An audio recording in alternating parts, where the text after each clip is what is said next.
मैं हमेशा कहता हूँ कि एक लिया गया फैसला आपकी पूरी जिंदगी को पलट के रख सकता है। 15-16 साल की थी तब कुछ गलत चीज मेरे साथ हुई थी। पापा इस दुनिया से जा चुके थे। मम्मी थी साथ में। और कुछ सिचुएशन ऐसी हुई थी कि भाइयों से भी थोड़ी दूरी में थी। मैं पब्लिक सेक्टर बैंक में मैनेजर हूँ। लाइफ मेरी बहुत भयानक तरह से बिगड़ चुकी थी। जिस टाइम पे मुझे लगता था कि मुझे सुसाइड कर लेना चाहिए, अब जिंदा रहने का कोई मतलब नहीं है, क्योंकि मैं रो रो के थक चुकी थी। डिप्रेशन में, मैं सिवियर डिप्रेशन में जकड़ी हुई थी। और आज की डेट में अगर मैं कहूँ तो मेरा पिछला 1 साल जो अनोखा ब्रेन के साथ बीता, वो मेरी लाइफ का सबसे खूबसूरत 1 साल मैं कहना चाहती हूँ। वेलकम है वर्षा जी आपका 1% champion hall of fame interview में। कैसा लग रहा है आपको ये इंटरव्यू में ये पॉडकास्ट करते हुए? सबसे पहले तो sir, thank you so much. आपने मुझे मौका दिया कि मैं अपने आप को एक्सप्रेस कर सकूं एक इंटरव्यू के थ्रू। और मेरी जिंदगी में जो मिरेकल्स हुए हैं वो आपकी वजह से हुए हैं।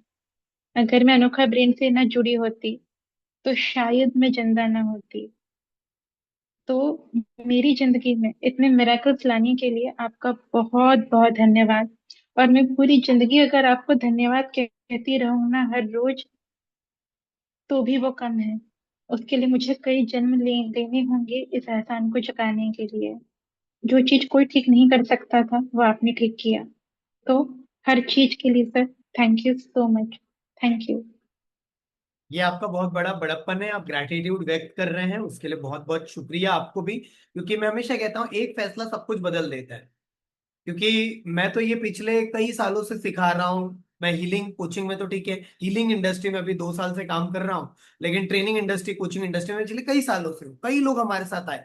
लेकिन मैं हमेशा कहता हूँ एक फैसला आपको लेना पड़ेगा, और सिर्फ फैसला नहीं, आपको वो फैसला जो लिया है, डिसीजन लिया है, जो आप सीख रहे हो, उसे अपनी लाइफ में इंप्लीमेंट भी करना पड़ेगा। और आप यहाँ तक पहुंचे हो, इसका मतलब है कि आपने अपने लाइफ में कुछ ऐसी टेक्निक्स का तो इस्तेमाल किया है, और वो मैं आज आपसे पूछने वाला हूँ। सो थोड़ा सा वर्षा जी अपने बिल्कुल सर। बारे में थोड़ा सा बताइए। आप कहाँ से हैं, आपका लिटिल बैकग्राउंड क्या है, और फिर मैं आपसे step by step I will ask the question. मैं रायपुर से हूँ, मतलब प्रॉपर मैं मध्य प्रदेश से हूँ, लेकिन परवरिश रायपुर में हुई। और मैं पब्लिक सेक्टर बैंक में मैनेजर हूँ। लाइफ मेरी बहुत भयानक तरह से बिगड़ चुकी थी। जिस टाइम पे मुझे लगता था कि मुझे सुसाइड कर लेना चाहिए, अब जिंदा रहने का कोई मतलब नहीं है, क्योंकि मैं रो रो के थक चुकी थी। डिप्रेशन में, मैं सिवियर डिप्रेशन में जकड़ी हुई थी। पापा इस दुनिया से जा चुके थे। मम्मी थी साथ में। और कुछ सिचुएशन ऐसी हुई थी कि भाइयों से भी थोड़ी दूरी में थी मैं। अनमैरिड हूँ, सिंगल हूँ। और लाइफ में बहुत सारा मैंने दर्द झेला है, बहुत सारी तकलीफें झेली हैं। तब मेरी जिंदगी में अनोखा ब्रेन आया था।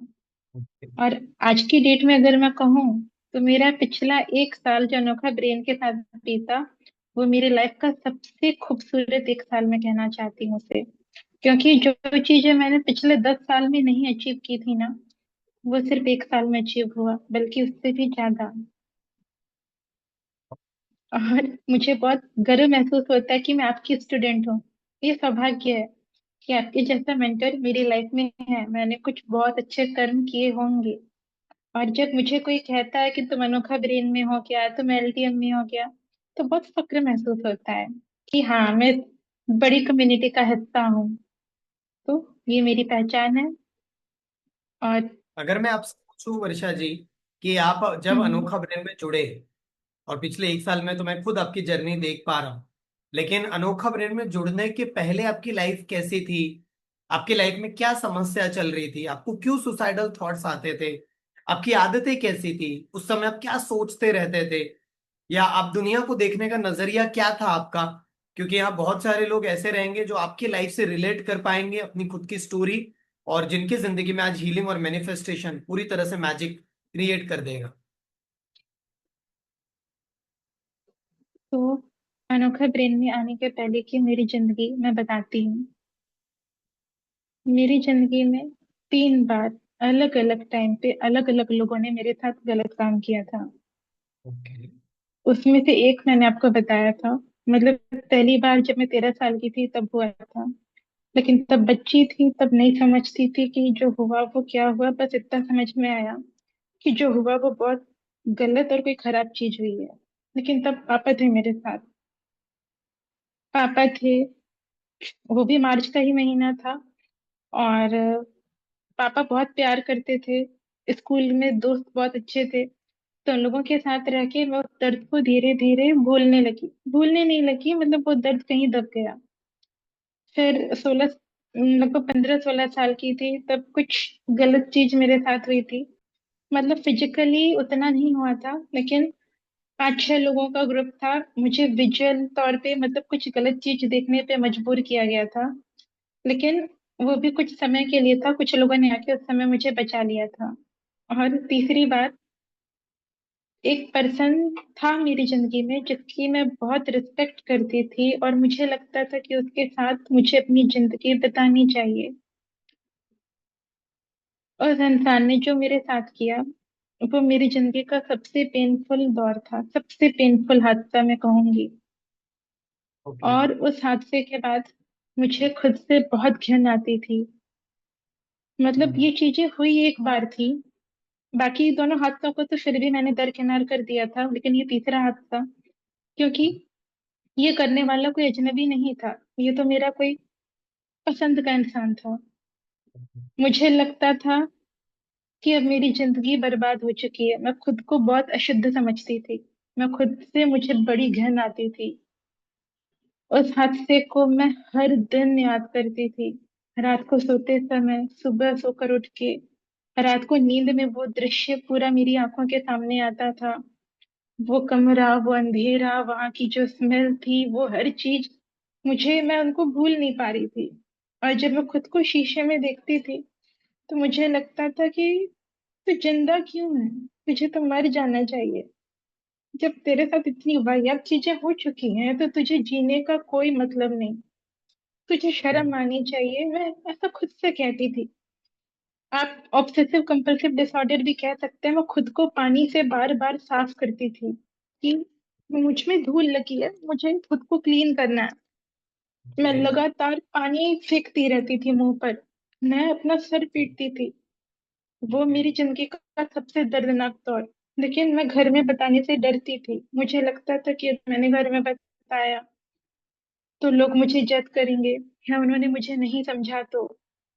फिर पापा मम्मी मुझसे इतना प्यार करते थे, स्पेशली पापा की मैं दिल के बहुत करीब थी, मैं उनको दुख नहीं देना चाहती थी कि उनको अगर पता चले कि उनकी बेटी के साथ इस तरह की कोई चीज हुई है तो वो उस चीज को कैसे फेस करेंगे, ये मुझे लगता था। मेरे दो बड़े भाई भी हैं, उनके साथ मैं कभी बता नहीं पाई। बड़े भैया के गुस्से से डर लगता था, और फिर मुझे लगता था कि अगर कोई नहीं समझा तो उस दर्द को मैं किसी को कह नहीं पाई, और वो दर्द मैं अपने भीतर लेकर जी रही थी। और मुझे लगता कितने था साल उस से ये दर्द, दर्द जी रहे थे आप अपने अंदर, वर्षा जी? 8 साल 9 महीने। ये 8 साल 9 हादसा मेरे महीने साथ से? हुआ था जी। 11 मार्च 2016 को ये चीज मेरे साथ हुई थी। ओके। और उसके बाद मेरी लाइफ का जो डार्क फेज शुरू हुआ, उस समय मेरी हाइट 5'2" है, और मेरा वेट उस टाइम पे 59 kg था। मैं ओके। इतना जंक फूड खाती थी, इतना शक्कर और मैदा खाती थी, मतलब मुझे भूख नहीं होती थी, कुछ खाने की तलब नहीं होती थी, लेकिन मैं खाती इसलिए थी कि एक मिठास मेरे अंदर कहीं से तो आए, क्योंकि जिंदगी में बहुत कड़वाहट भर चुकी थी, कड़वापन बुरी तरह से भर चुका था। मम्मी मुझसे नाराज रहती थी कि ये लड़की कभी मुस्कुराती नहीं है, कभी ठीक से बात नहीं करती, हमेशा मुंह उतरा हुआ रहेगा, गुस्से में रहेगी। राइट। मैं ऑफिस जाती थी, स्कूटी चलाते हुए पूरा रोते हुए जाती थी। ओके। घर लौटते समय मैं अलग रोती थी। घर पहुंचने के थोड़ी दूर में गाड़ी रोक कर मैं अपने आंसुओं को पोंछ के, फिर स्कार्फ वगैरह हेलमेट वगैरह पहन के, फिर मैं घर पहुंचती थी। और ऑफिस से आके तो हाथ मुंह धोने के बाद मेरा एक रोने का जो दौर शुरू होता था कमरे में खुद को बंद करके, वो कंटिन्यू चलता ही जाता था। और देखते ही देखते मुझे पता नहीं चला मैं कब 59 kg से मैं 95 kg पहुंच गई। ओके। और उस हादसे के बाद जाहिर सी बात है, जब इंसान इतना पेन में रहे तो नींद कैसे आएगी। मैं रात में सोती थी, मुझे सपने में वो सारा सीन दिखता था, वो घिन महसूस होती थी, और मैं जाग जाती थी, और मैं रोती थी, तो कंटिन्यू रोती थी। मतलब मुझे कोई चुप नहीं करा सकता था। और एक शिकायत हमेशा भगवान से, कि मैंने किसी का क्या बिगाड़ा था, मैंने किसी का क्या बुरा किया जो ये चीज मेरे साथ हुई। अरे एक बार समझ में आता है, दो बार समझ में आता है, तीन बार, और वो भी इतने सिवियर तरीके से। मैं हमेशा रोती थी उन चीजों को लेकर, बहुत शिकायतें करती थी। और मैंने ये मान लिया था कि जितनी भी मेल एनर्जी है मेरे पापा और भैया को छोड़ के, वो सब हैवान होते हैं। एक स्ट्रॉन्ग जो नफरत होती है ना, एक स्ट्रॉन्ग नफरत या गुस्सा कहो, वो मेरे अंदर भरा हुआ था, कि किसी को खुद के पास फटकने ना दो, जान ले लो। तुम तुम सब ऐसे ही हो, तुम सब ऐसे ही करते हो। ये मेरी सोच हर लड़के के लिए थी, हर आदमी के लिए थी। मतलब लगभग 16-17 साल से लेके 50 साल तक के जितने भी मेल होते थे, सबको मैंने एक क्रिमिनल की तरह देखना शुरू कर दिया था। तो ये दर्द मेरे अंदर फैलता जा रहा था। मतलब ठीक है, और जिंदा से भी हूँ। आपने खुद, जब आप इतने ज्यादा ट्रॉमास में थे, आपको नींद नहीं आ रही थी, आपका वजन बढ़ चुका था, आपकी आदतें पूरी खराब हो गई थी, और जैसे आपने कहा कि आप अपने आप को तकलीफ में और ज्यादा डालते रहते थे, तो उस समय आपने कुछ ऐसा ट्राई नहीं किया कि मुझे इससे बाहर निकलना है, मुझे ऐसी जिंदगी नहीं चाहिए, ये कैसी जिंदगी में जी रही हूँ डिप्रेशन में, ऑल लाइक दैट? मैं कोशिश करती थी कि कोई मेरे पास हो जिसे मैं बता सकूं, हाँ। लेकिन अपने इर्द गिर्द के लोगों पे मैं किसी पे भरोसा नहीं कर पाई। ओके। हाँ, पापा के ऊपर मुझे विश्वास था कि अगर ये मेरा दर्द जानेंगे तो मेरी मदद कर सकेंगे। लेकिन मैं उन्हें दुख नहीं देना चाहती थी। मैं नहीं चाहती थी कि पापा को कभी पता चले कि मेरे साथ ऐसा कुछ हुआ हो। मेरे से जो बड़े भैया हैं, मैं उसको ये कहना चाहती थी, लेकिन उसकी भी जॉब लग चुकी थी, वो दूर में रहता था, हमारे बीच वो कम्युनिकेशन हो नहीं पाता था दूर होने की वजह से। और मैंने कभी अपने इर्द गिर्द किसी पे इतना भरोसा मैंने किया ही नहीं, मैं कर ही नहीं पाई कि मैं किसी को अपने मन की बात या अपना दर्द मैं बता सकूं, वो मैं नहीं कर पाई। हाँ, ये जरूर चाहती थी कि कोई मेरी जिंदगी में आए, कोई मेरा दर्द सुने, कोई मुझे समझाए, कोई मेरा दर्द हल्का करे। हाँ, दर्द खत्म होगा ये तो मैं नहीं सोचती थी, मुझे लगता था कि मेरी मृत्यु ही उसका इलाज होगी। और अपने अंदर के दर्द को कम करने के लिए कहो या अपनी भड़ास निकालने के लिए, मैं भगवान कृष्ण को उस समय चिट्ठियां लिखा करती थी, और उन्हें सारा कुछ मैं चिट्ठियों में लिख कर कहती थी कि देखो मेरे साथ क्या हुआ, आपके होते हुए मेरे साथ ये सब हुआ।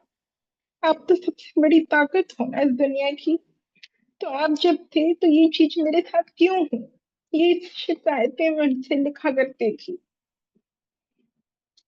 और मैं ये भी लिखती थी कि चलो हुआ तो हुआ, अब तो मुझे ठीक कर दो, अब तो मुझे बाहर निकालो।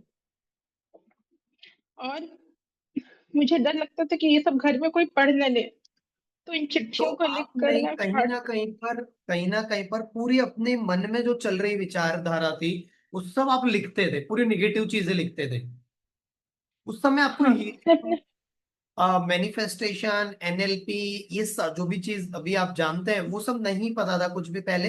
बिल्कुल नहीं, बिल्कुल नहीं, जीरो। ऐसा हीलिंग जैसी कोई चीज होती है वो मुझे नहीं पता था। लेकिन मैं भगवान कृष्ण को चिट्ठियां लिखती थी, ऐसे लिखती थी जैसे वो पढ़ रही हूँ, और बाद में मैं उन सबको जला देती थी। और बहुत ही चिट्ठियां तो मैंने खारून नदी में बहाई हैं। मैं नहीं अच्छा। चाहती थी कि घर में कोई पढ़े उन चीजों को। और लेकिन कहीं ना कहीं अंदर ही अंदर फील होता था, अब भगवान तो नहीं आ सकते ना डायरेक्ट मेरी चिट्ठियों का जवाब देने या मेरी मदद करने। पर मेरे अंदर कहीं ना कहीं था कि आज नहीं तो कभी ना कुछ तो ऐसा होगा कि कोई मेरे उस दर्द को समझेगा, सुनेगा। हाँ, ठीक होगा ये मैं नहीं सोचती थी, ये मैं सच में नहीं सोचती थी कि कभी ठीक होगा, लेकिन कोई सुनेगा, कोई समझेगा, इतना मेरे मन में था। ये सारे ट्रॉमा चल ही रहे थे, ऑफिस का काम चल ही रहा था। कभी कभी सिचुएशन इतनी वर्स्ट हो जाती थी कि पीरियड्स के दौरान हाँ। जो सेकेंड डे का पीरियड्स होता है, मतलब जिस टाइम पे हम हैवी फ्लो से गुजरते हैं, उस टाइम पे मैं पैड का इस्तेमाल करना भूल जाती थी इस डिप्रेशन की वजह से। और जब मेरा ड्रेस पूरी तरह खराब हो जाता था और कोई मुझे और समझाता था कि आपका ड्रेस खराब हो गया, तब मुझे होश आता था कि मैं इस नेगेटिव जोन में हूँ।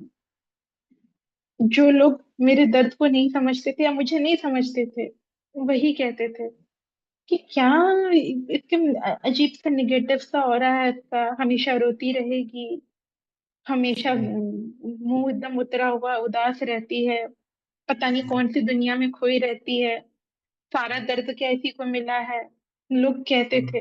और उस टाइम पे जब भी मेरी शादी की बात होती थी घर में, तो मैं तो नफरत करती थी ना, और उस हादसे को मैं भूल नहीं पा रही थी।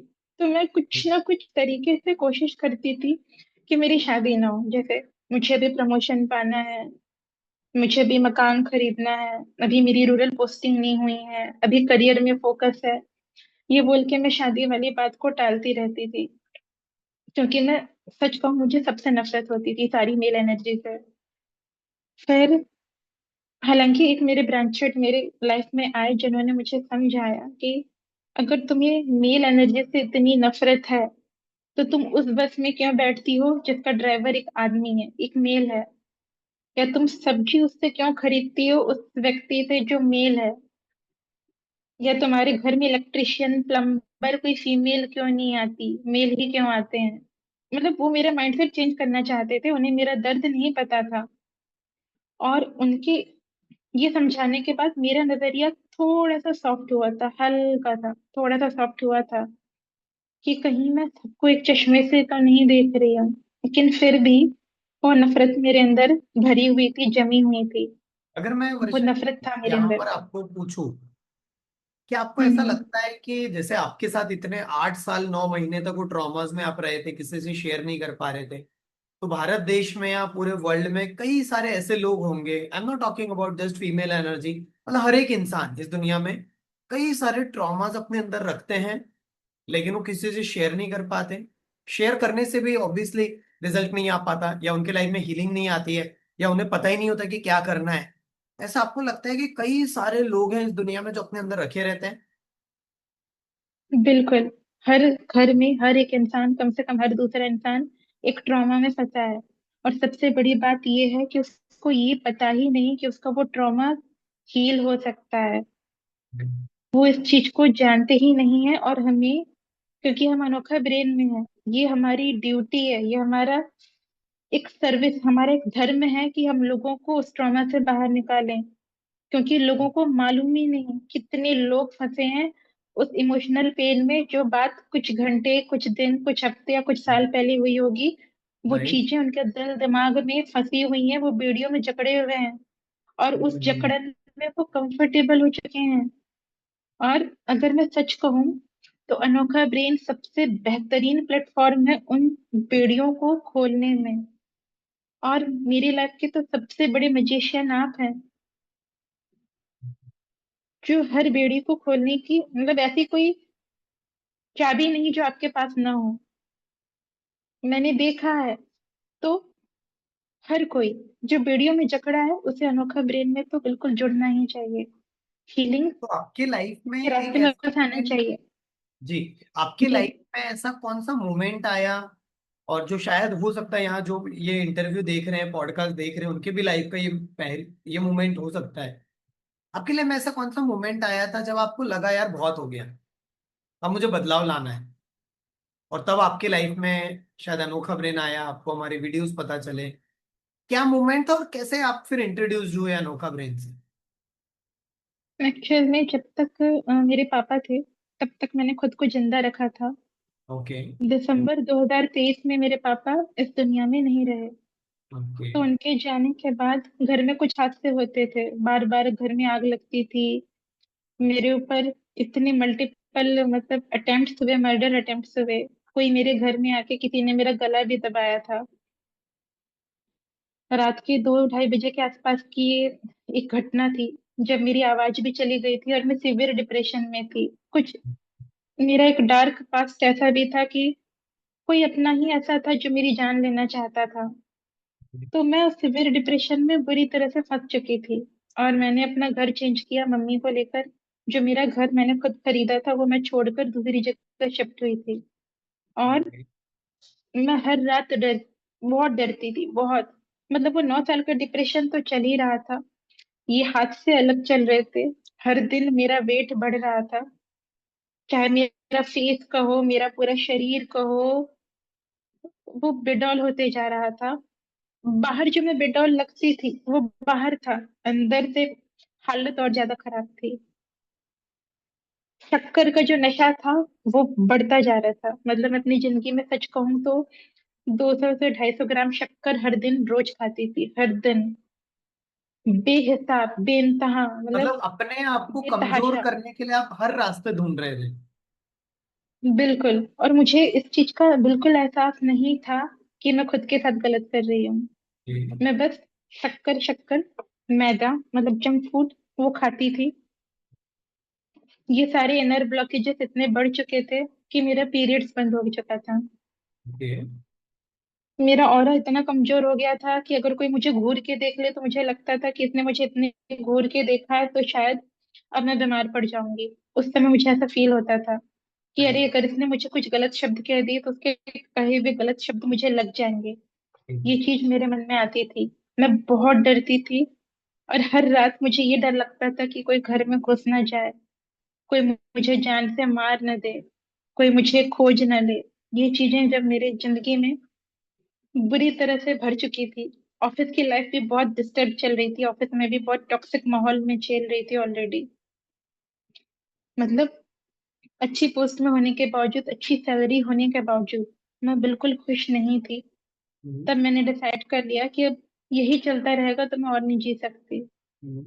और मैंने डिसाइड किया, मैंने माँ दुर्गा के सामने दिया जलाया था और उनसे कहा था कि दिसंबर 2024 मेरी जिंदगी का आखिरी महीना होगा। ओके। बहुत हो गया।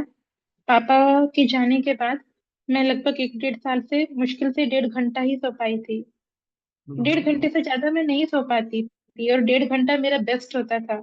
कभी कभी सिर्फ आधे घंटे सोती थी, जिसकी वजह 24 से घंटे में आंखें सिर्फ फूली। आप 1.5 घंटे सोते थे सिर्फ? 1.5 घंटा मैक्सिमम, आधा घंटा ये- भी सोती थी कई बार, जिसकी वजह हाँ। से पूरे सिर में दर्द होता था, आंखों में दर्द, यहाँ दर्द, एक अजीब सा भारीपन लगना, अजीब सी थकान। मतलब अगर आप उस समय मेरा बॉडी लैंग्वेज या मेरा फेशियल एक्सप्रेशन देखते तो आप समझ जाते कि ये कितनी बुरी हालत में है।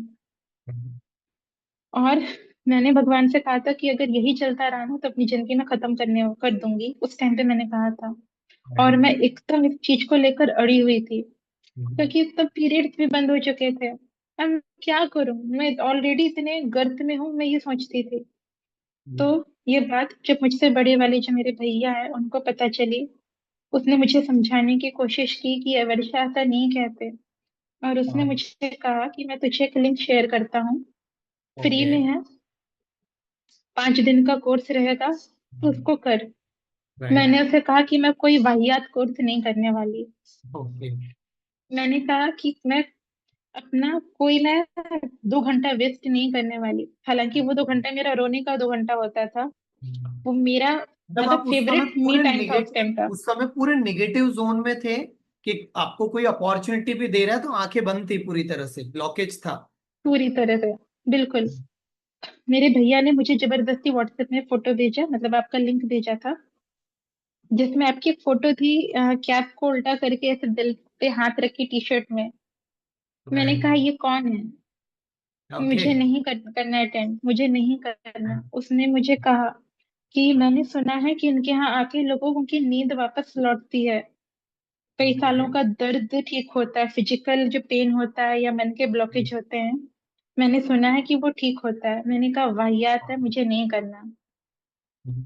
उसने बहुत फोर्स किया, उसने कहा फ्री में है। मैंने कहा भाड़ में जाए, पैसा लेंगे तो भी नहीं जाऊंगी। मैंने यही कहा, मैं अड़ी हुई ओके। थी ना, क्योंकि। राइट। राइट। और मेरे भैया की उस समय धीरज सर से बात होती थी। मेरे भैया ने मेरी ईमेल आईडी वगैरह देके कुछ रजिस्ट्रेशन वगैरह करवा लिया था, मतलब मुझे पता ही नहीं था क्या चल रहा था। अच्छा। और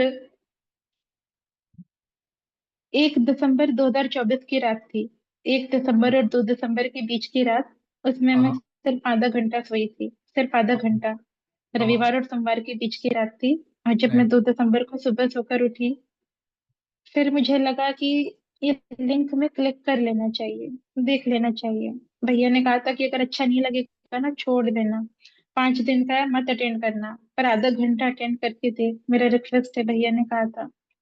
मम्मी को समझाया था कि हाथ जोड़ के रिक्वेस्ट है, उसको अटेंड करवाओ, जबरदस्ती दिखवाना। और मैं ऑफिस से लौट रही थी, मैंने वो लिंक को ओपन किया, मेरे दिमाग में चल रहा था कि क्या है ये, कितने देर चलेगा, कब शुरू होगा, कौन एंकर है, कौन क्या है, क्या Right. बताएंगे। हम्म, ये मैं सोच रही थी कि ओम बोलकर मेडिटेशन करवाएंगे शायद, हम्म, कुछ लंबी गहरी सांस लो, ऐसा कुछ बुलवाएंगे शायद। हम्म, मैंने ये सोचा। और सॉरी, जिस टाइम पे मैंने ज्वाइन किया, 3:33 पीपल उस टाइम पे ज्वाइन कर चुके थे। ओके। और आप कह रहे थे कि मैजिकल नंबर दिख रहा है दोस्तों।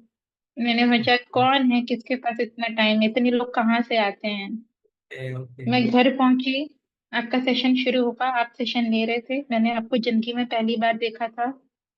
और मुझे लगा ये क्या बताएंगे। मुझे लगा था कि जब मेरे भैया ने कहा था ना कुछ हीलिंग बूट कैंप, तो कोई मेच्योर एज के कोई पर्सन होंगे जिनमें बहुत गहराई होगी, जो बहुत सालों से प्राणायाम ध्यान ऐसा ओके। कुछ करवाते हैं, वैसे शायद कोई होंगे सफेद रंग के सादे कपड़ों में। ऐसा मेरा एक थॉट था, एक बिलीफ था। फिर आप थे, मैंने सोचा कि ये शायद एंकरिंग कर रहे हैं, कोई और आके करवाएगा।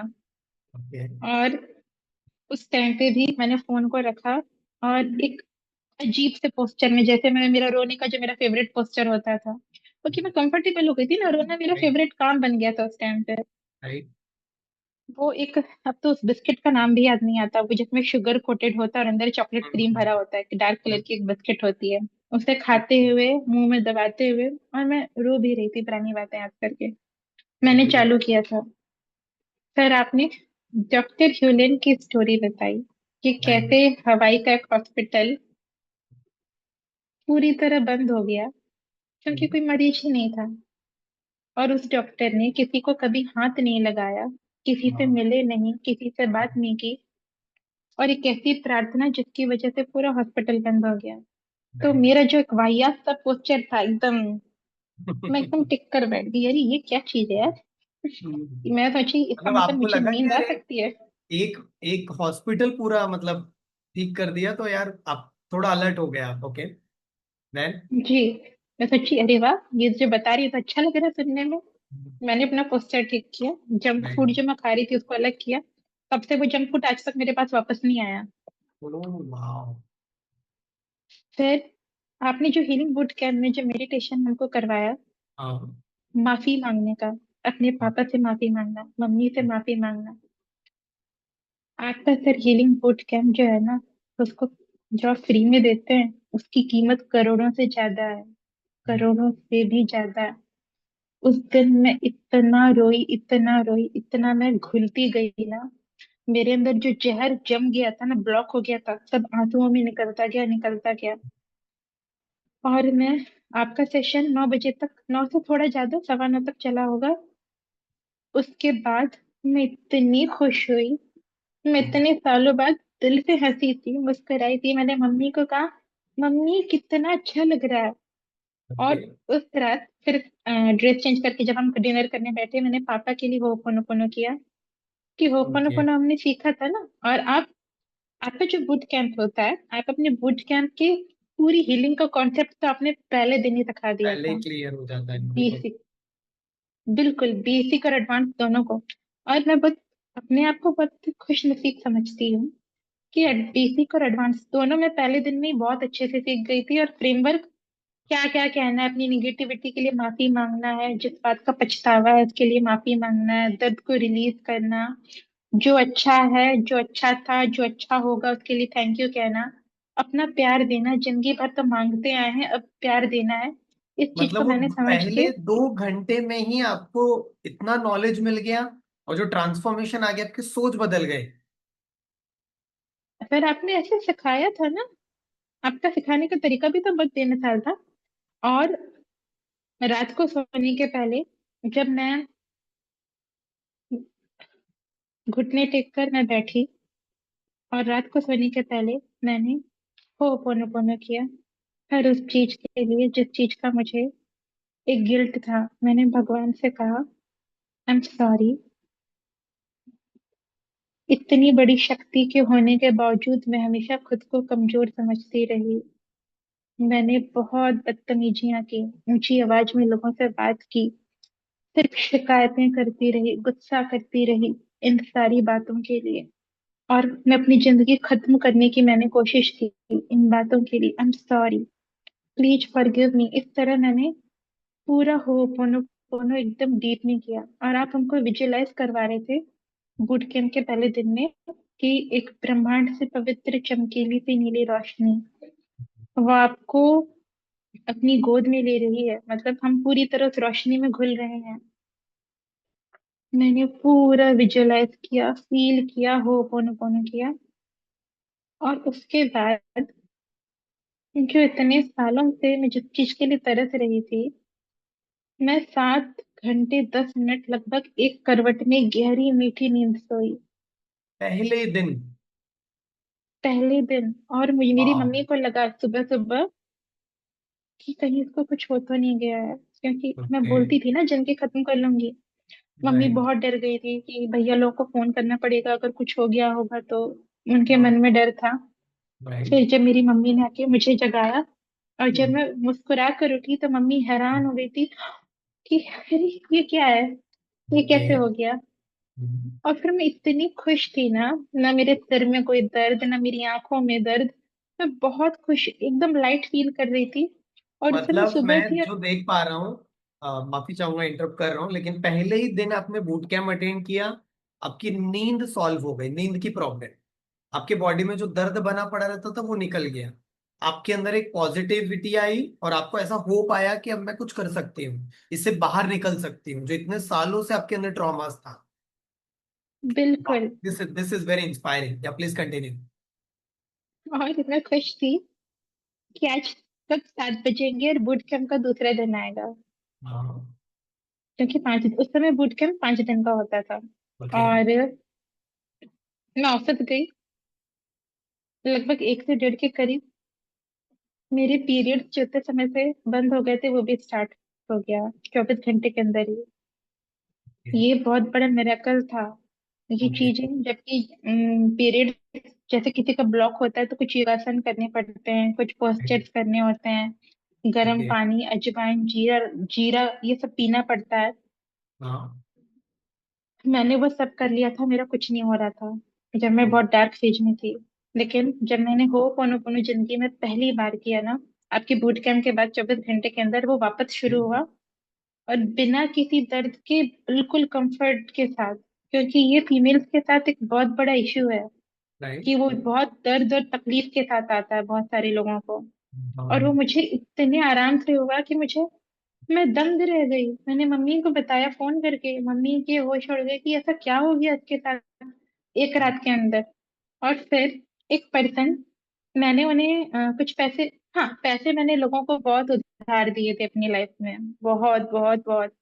कोई मैं पैसे दो वाली बोल बात पे आ रहा हूँ, लेकिन मैं आपसे पूछना चाहूंगा कि जैसे आप कह रहे हैं कि पहले ही दिन आपने हीलिंग किया, एक ही बार, तो क्या हो ओपन ओपनो या जो भी हीलिंग सिखाया गया है आपको अनोखा ब्रेन में या बूट कैंप में जो लोग आते हैं, पहले दिन से रिजल्ट आ सकता है? बिल्कुल आ सकता है, नहीं आता है। और फिर आपका जो चीजों को करवाने और समझाने का तरीका होता है ना, वो बेमिसाल है।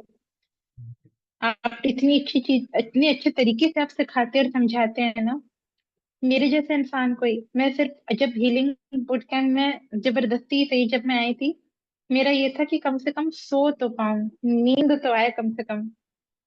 मैं अच्छा। ये नहीं जानती थी कि मेरी लाइफ में इतने मिरेकल होने वाले, और वो शुरू हो चुके थे। मतलब आपने मनी की हीलिंग सिखाई बूट कैंप के दौरान।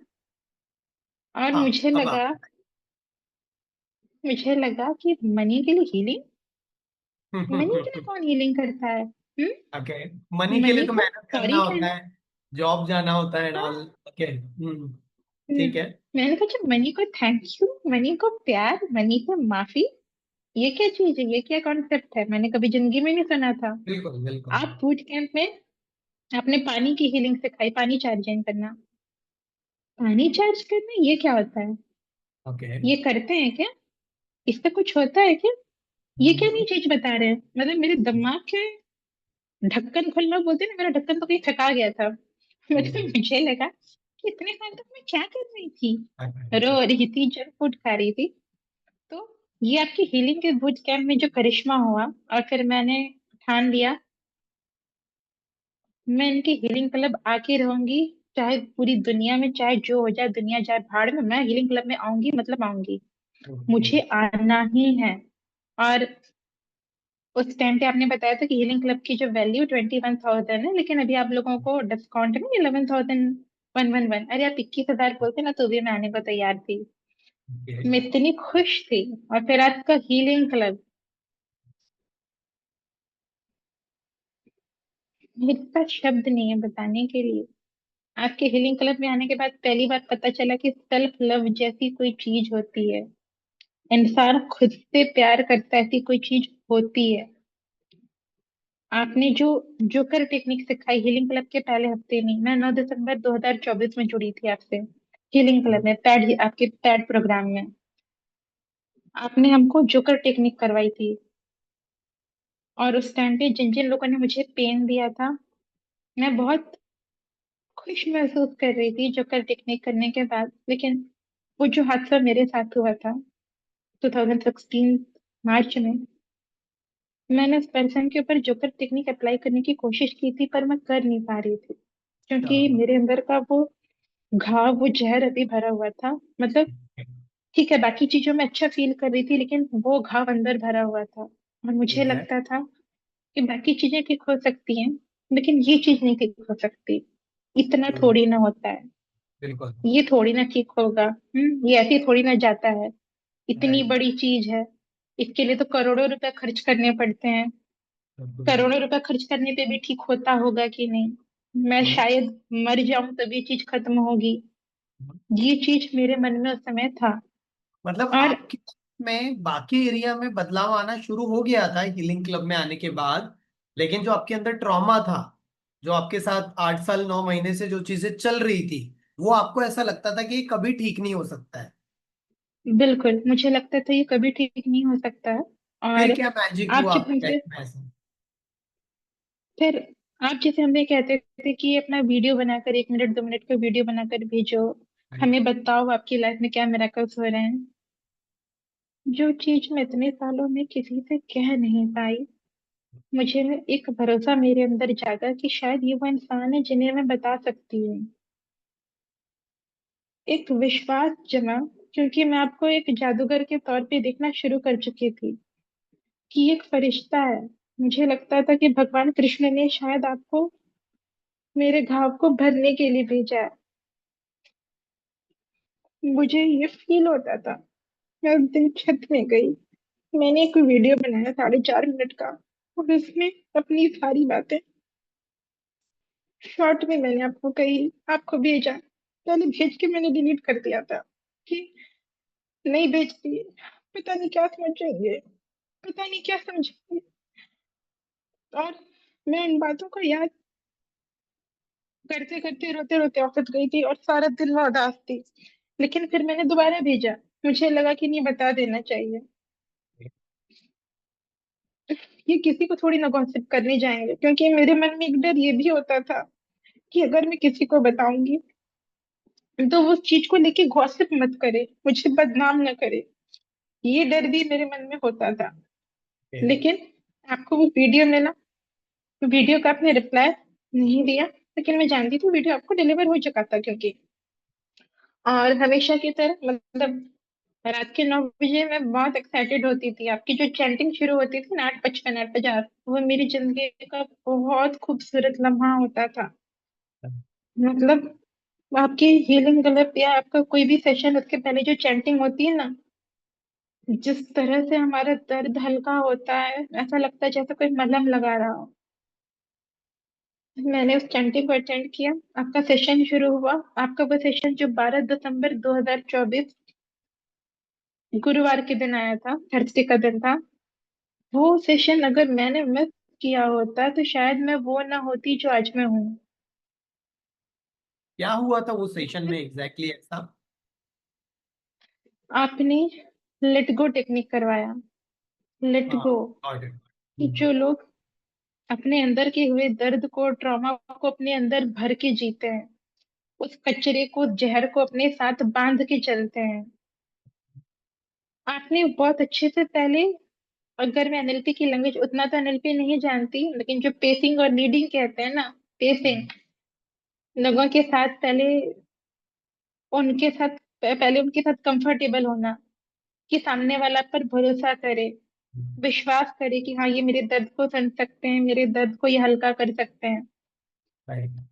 फिर उसके बाद जिस तरह से आप लीडिंग, हमको आप अपनी, अपने स्टेटस पे, अपने लेवल पे आप हमको ले जाने लगे। और फिर आपने वो एक्टिविटी कराई, मुट्ठी बंद करके हाथ को ऐसे रखना, जब तक ना तब कहूँ छोड़ना प्रॉपरली नहीं है। लेट फिर गो उसका, टेक्निक जो होती है हमारी एडवांस टेक्निक, वो कराई आपको, ठीक है। बिल्कुल, बिल्कुल। और आपने उसमें कहा, इतने सालों से पकड़ के रखा है, जब तक ना कहूँ छोड़ना नहीं। आपके वो शब्द थे कि ऐसे फील करो जैसे मैं घर में आके बैठा हूँ या मैं सामने हूँ। इतने सालों से पकड़ के रखा है। जिस तरह से जो आपके शब्द थे ना उस समय के, वो एक एक चीज मेरे दिल और दिमाग पे बिल्कुल हिट कर रहे थे। और वो जब आपने लड़कों से टेक्निक करवाया होगा, 5 मिनट क्या भी ये नहीं हुआ कई होगा। लोग हमें पूछते हैं कि मुझे 1 to 1 करना है, 1 to 1 करना है, क्या ये आपके साथ 1 to 1 हुआ था या ग्रुप में ही हुआ था और उससे रिजल्ट आया?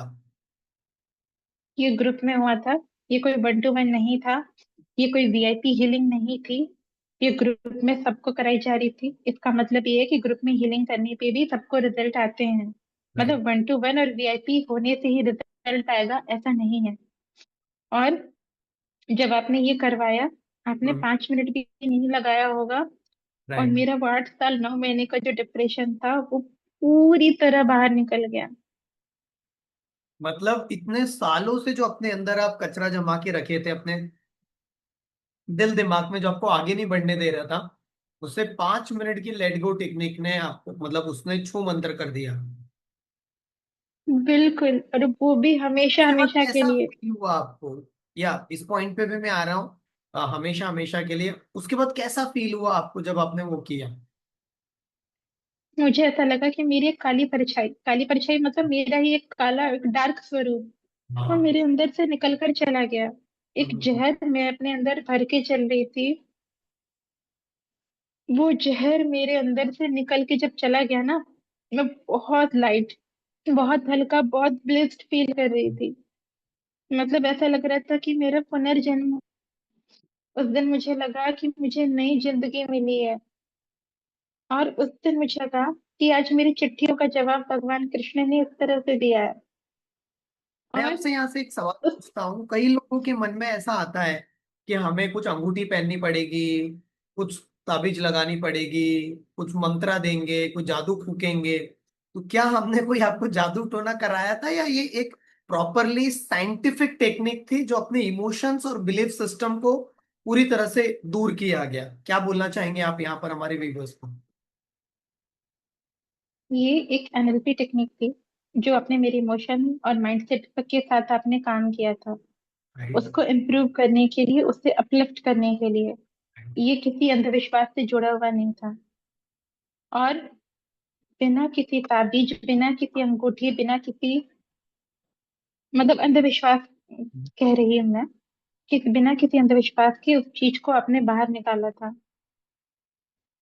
और इस तरह से बाहर निकाला था कि वो चीज दोबारा कभी लौट कर नहीं आई।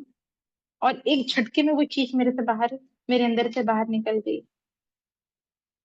और अगर जो मैं मेरा, आपसे पूछूं। हाँ हाँ, बोलिए जी, बोलिए। नहीं मैं, हाँ बोलिए, मैं वही कह रही थी कि ये मेरा रिबर्थ था। अगर मैं आपसे पूछूं यहाँ पर, तो जब आपके अंदर से वो ट्रॉमास नेगेटिविटी पूरी तरह से निकली, तो उसके बाद वर्षा में क्या क्या बदलाव देखने मिला? उसके पहले वर्षा अपने आप को सेल्फ लव में कितना नंबर देना चाहेगी पहले? और जब आपने ये किया उसके बाद सेल्फ लव की फ्रीक्वेंसी कितने बढ़ गई आपकी, खुद से प्यार करने की? अनोखा ब्रेन में आने के पहले सेल्फ लव तो जीरो था। जीरो भी क्या, माइनस में था। हीलिंग क्लब में आने के बाद थोड़ा सेल्फ लव बढ़ा था, लेकिन फिर भी एक अशुद्ध और घिन वाली भावना अंदर रह गई थी उस ठीक है। ट्रॉमा की वजह से। लेकिन जब आपने लेट गो करवाया, तो फिर वो सेल्फ लव कहना चाहिए या मैं क्या कहूँ, पूरे मिराकल्स और प्यार जो था ना भगवान का, वो मेरी पूरी नस नाड़ियों में मैंने महसूस करना शुरू कर दिया। मतलब वो जहर वो कचरा मैं खुद ही सोचने लगी कि ये क्या कचरा मैं साथ में लेके चल रही थी। कितनी पागल थी मैं जो वो दर्द अपने साथ लेके चल रही थी। मुझे वो महसूस हुआ, और मुझे लगा कि अगर मैं 11,111 रुपए दे के, वो भी 5 महीने का हीलिंग क्लब मिला था हमको, तो उसमें मुझे वो वैल्यू मिली जो करोड़ों रुपए खर्च करने पे भी शायद ना मिलती। मैं धन्यवाद कैसे कहूँ आपको या भगवान को, मैं उस समय सोच रही थी। मेरे पास शब्द ही नहीं थे, मतलब मैं क्या ही बताऊं। मेरी सारी बेड़ियां जो थी ना, जो एक तरह से मैं जकड़ी हुई थी जैसे जंग लगी हुई हो, वो सारी बेड़ियां उस दिन खुल गई थी। और ये इतना सिर्फ और मुझे सिर्फ रिलीफ मिला था। आप हीलिंग क्लब के कितने दिनों के अंदर ऐसा महसूस करने लगे थे, पूरी बेड़ियां टूट गई थी आपकी लाइफ की? ये हीलिंग क्लब का चौथा दिन था मेरा। चौथे दिन के अंदर ही, मतलब 3 से 5 दिन जो आपने बूट कैंप अटेंड किया, प्लस 5 दिन, मतलब 1 डेढ़ हफ्ते के अंदर ही इतना बड़ा शिफ्ट आपके अंदर आ गया। और ये वो वाला जो स्पेशली वो जो ट्रॉमा था, वो उसी दिन खत्म हुआ था, तो क्योंकि यहाँ इससे पहले तो जितने मैं भी मान के लोग, चलती थी हाँ हाँ बोलिए, क्या मान के चलते थे आप? कि वो मेरी मौत के साथ ही खत्म होगा और इसको ठीक नहीं किया जा सकता, मैं ये सोचती थी। ओके। लेकिन आपने उससे जिस तरह से बाहर निकाला ना, मैं कहती हूँ आप जादूगर है। थैंक जिस यू सो तरह से मच फॉर आपने द ठीक किया। अप्रिशिएशन। बिल्कुल। तो मैं यहाँ पूछना चाहूंगा वर्षा जी कि अगर कोई प्रॉपरली ईमानदारी से हीलिंग क्लब को भी, एडवांस हीलिंग क्लब जो चलता है हमारा, उससे भी अटेंड कर ले, और जो जो टेक्निक्स उसमें कराई जाती है, एनएलपी है, क्वांटम रैन हीलिंग है, एडवांस होपोनोपोनो है, एडवांस लेवल का ईएफटी है, ग्रैटिट्यूड है, कई सारे मेडिटेशंस कराए जाते हैं उसमें, तो अगर ये भी प्रॉपरली करे तो उसकी जिंदगी में 5 बड़े बदलाव क्या आ सकते हैं, आपने जो महसूस किए इतने, क्योंकि अभी आपको 1 साल से ज्यादा समय हो चुका है हीलिंग क्लब में। इमोशनल पेन रिलीज होने लगता है, तो इंसान हाँ। अपने आप हल्का फील करने लगता है। वो शिकायतें करना बंद करता है, वो थैंक यू कहना शुरू करता है। हर बात की 100% रिस्पॉन्सिबिलिटी अपने ऊपर लेने लगता है, सिवाय इसके कि उसने गलत किया, उसने गलत किया। नहीं, वो सारी चीजें वो ठीक होने लगती हैं। एक सेल्फ लव पैदा होने लगता है कि कोई मुझे सुने, कोई बात करे, किसी का अप्रूवल, किसी का वैलिडेशन।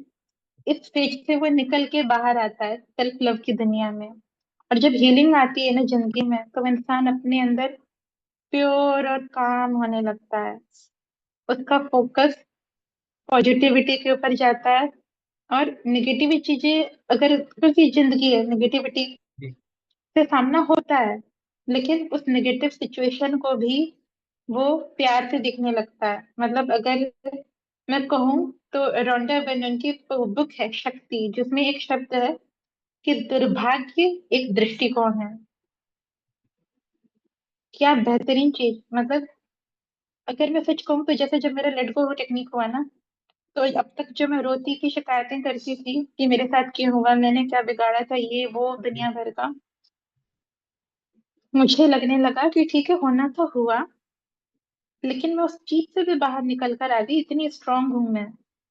और जिसे भूख लगती है वो खाने की कीमत समझता है, जिसे Right. प्यास लगती है वो पानी की कीमत समझता है, तो जिसे दर्द मिला, घाव मिला, वो हीलिंग की कीमत समझता है। अगर वो दर्द मेरी जिंदगी में ना होता, तो शायद मैं हीलिंग को इतने बेहतरीन तरीके से समझ नहीं पाती। और Right. क्योंकि वो दर्द मेरी जिंदगी में था, इसलिए मैं सुसाइड करना चाहती थी। और अगर मैं सुसाइड करना नहीं चाहती, तो मुझे हीलिंग का बूट कैंप नहीं मिलता, मैंने हीलिंग बूट कैंप का लिंक नहीं मिलता, और बूट कैंप का लिंक नहीं मिलता तो मैं हीलिंग क्लब में नहीं आती। और मैं हीलिंग क्लब में आई, इसलिए फिर मैं आपके एलडीएम में मैंने आने का सोच लिया कि जो इंसान मेरी बेड़ियों को काट सकता है, मुझे मुक्त कर सकता है, मुझे शांति दिला सकता है, उस इंसान के साथ अगर मैं जिंदगी भर जुड़ूंगी तो क्या मिरेकल नहीं होगा। और मैं तो सोचती थी कि एलटीएम आपका हीलिंग क्लब है लाइफ टाइम के लिए, मतलब हर दिन हम हीलिंग क्लब अटेंड करेंगे मैं अभी पूरी जिंदगी। मैं अभी इस पे ही आने वाला हूँ। अगर मैं आपसे पूछूं क्योंकि अभी हम वो मोमेंट पर आ चुके हैं।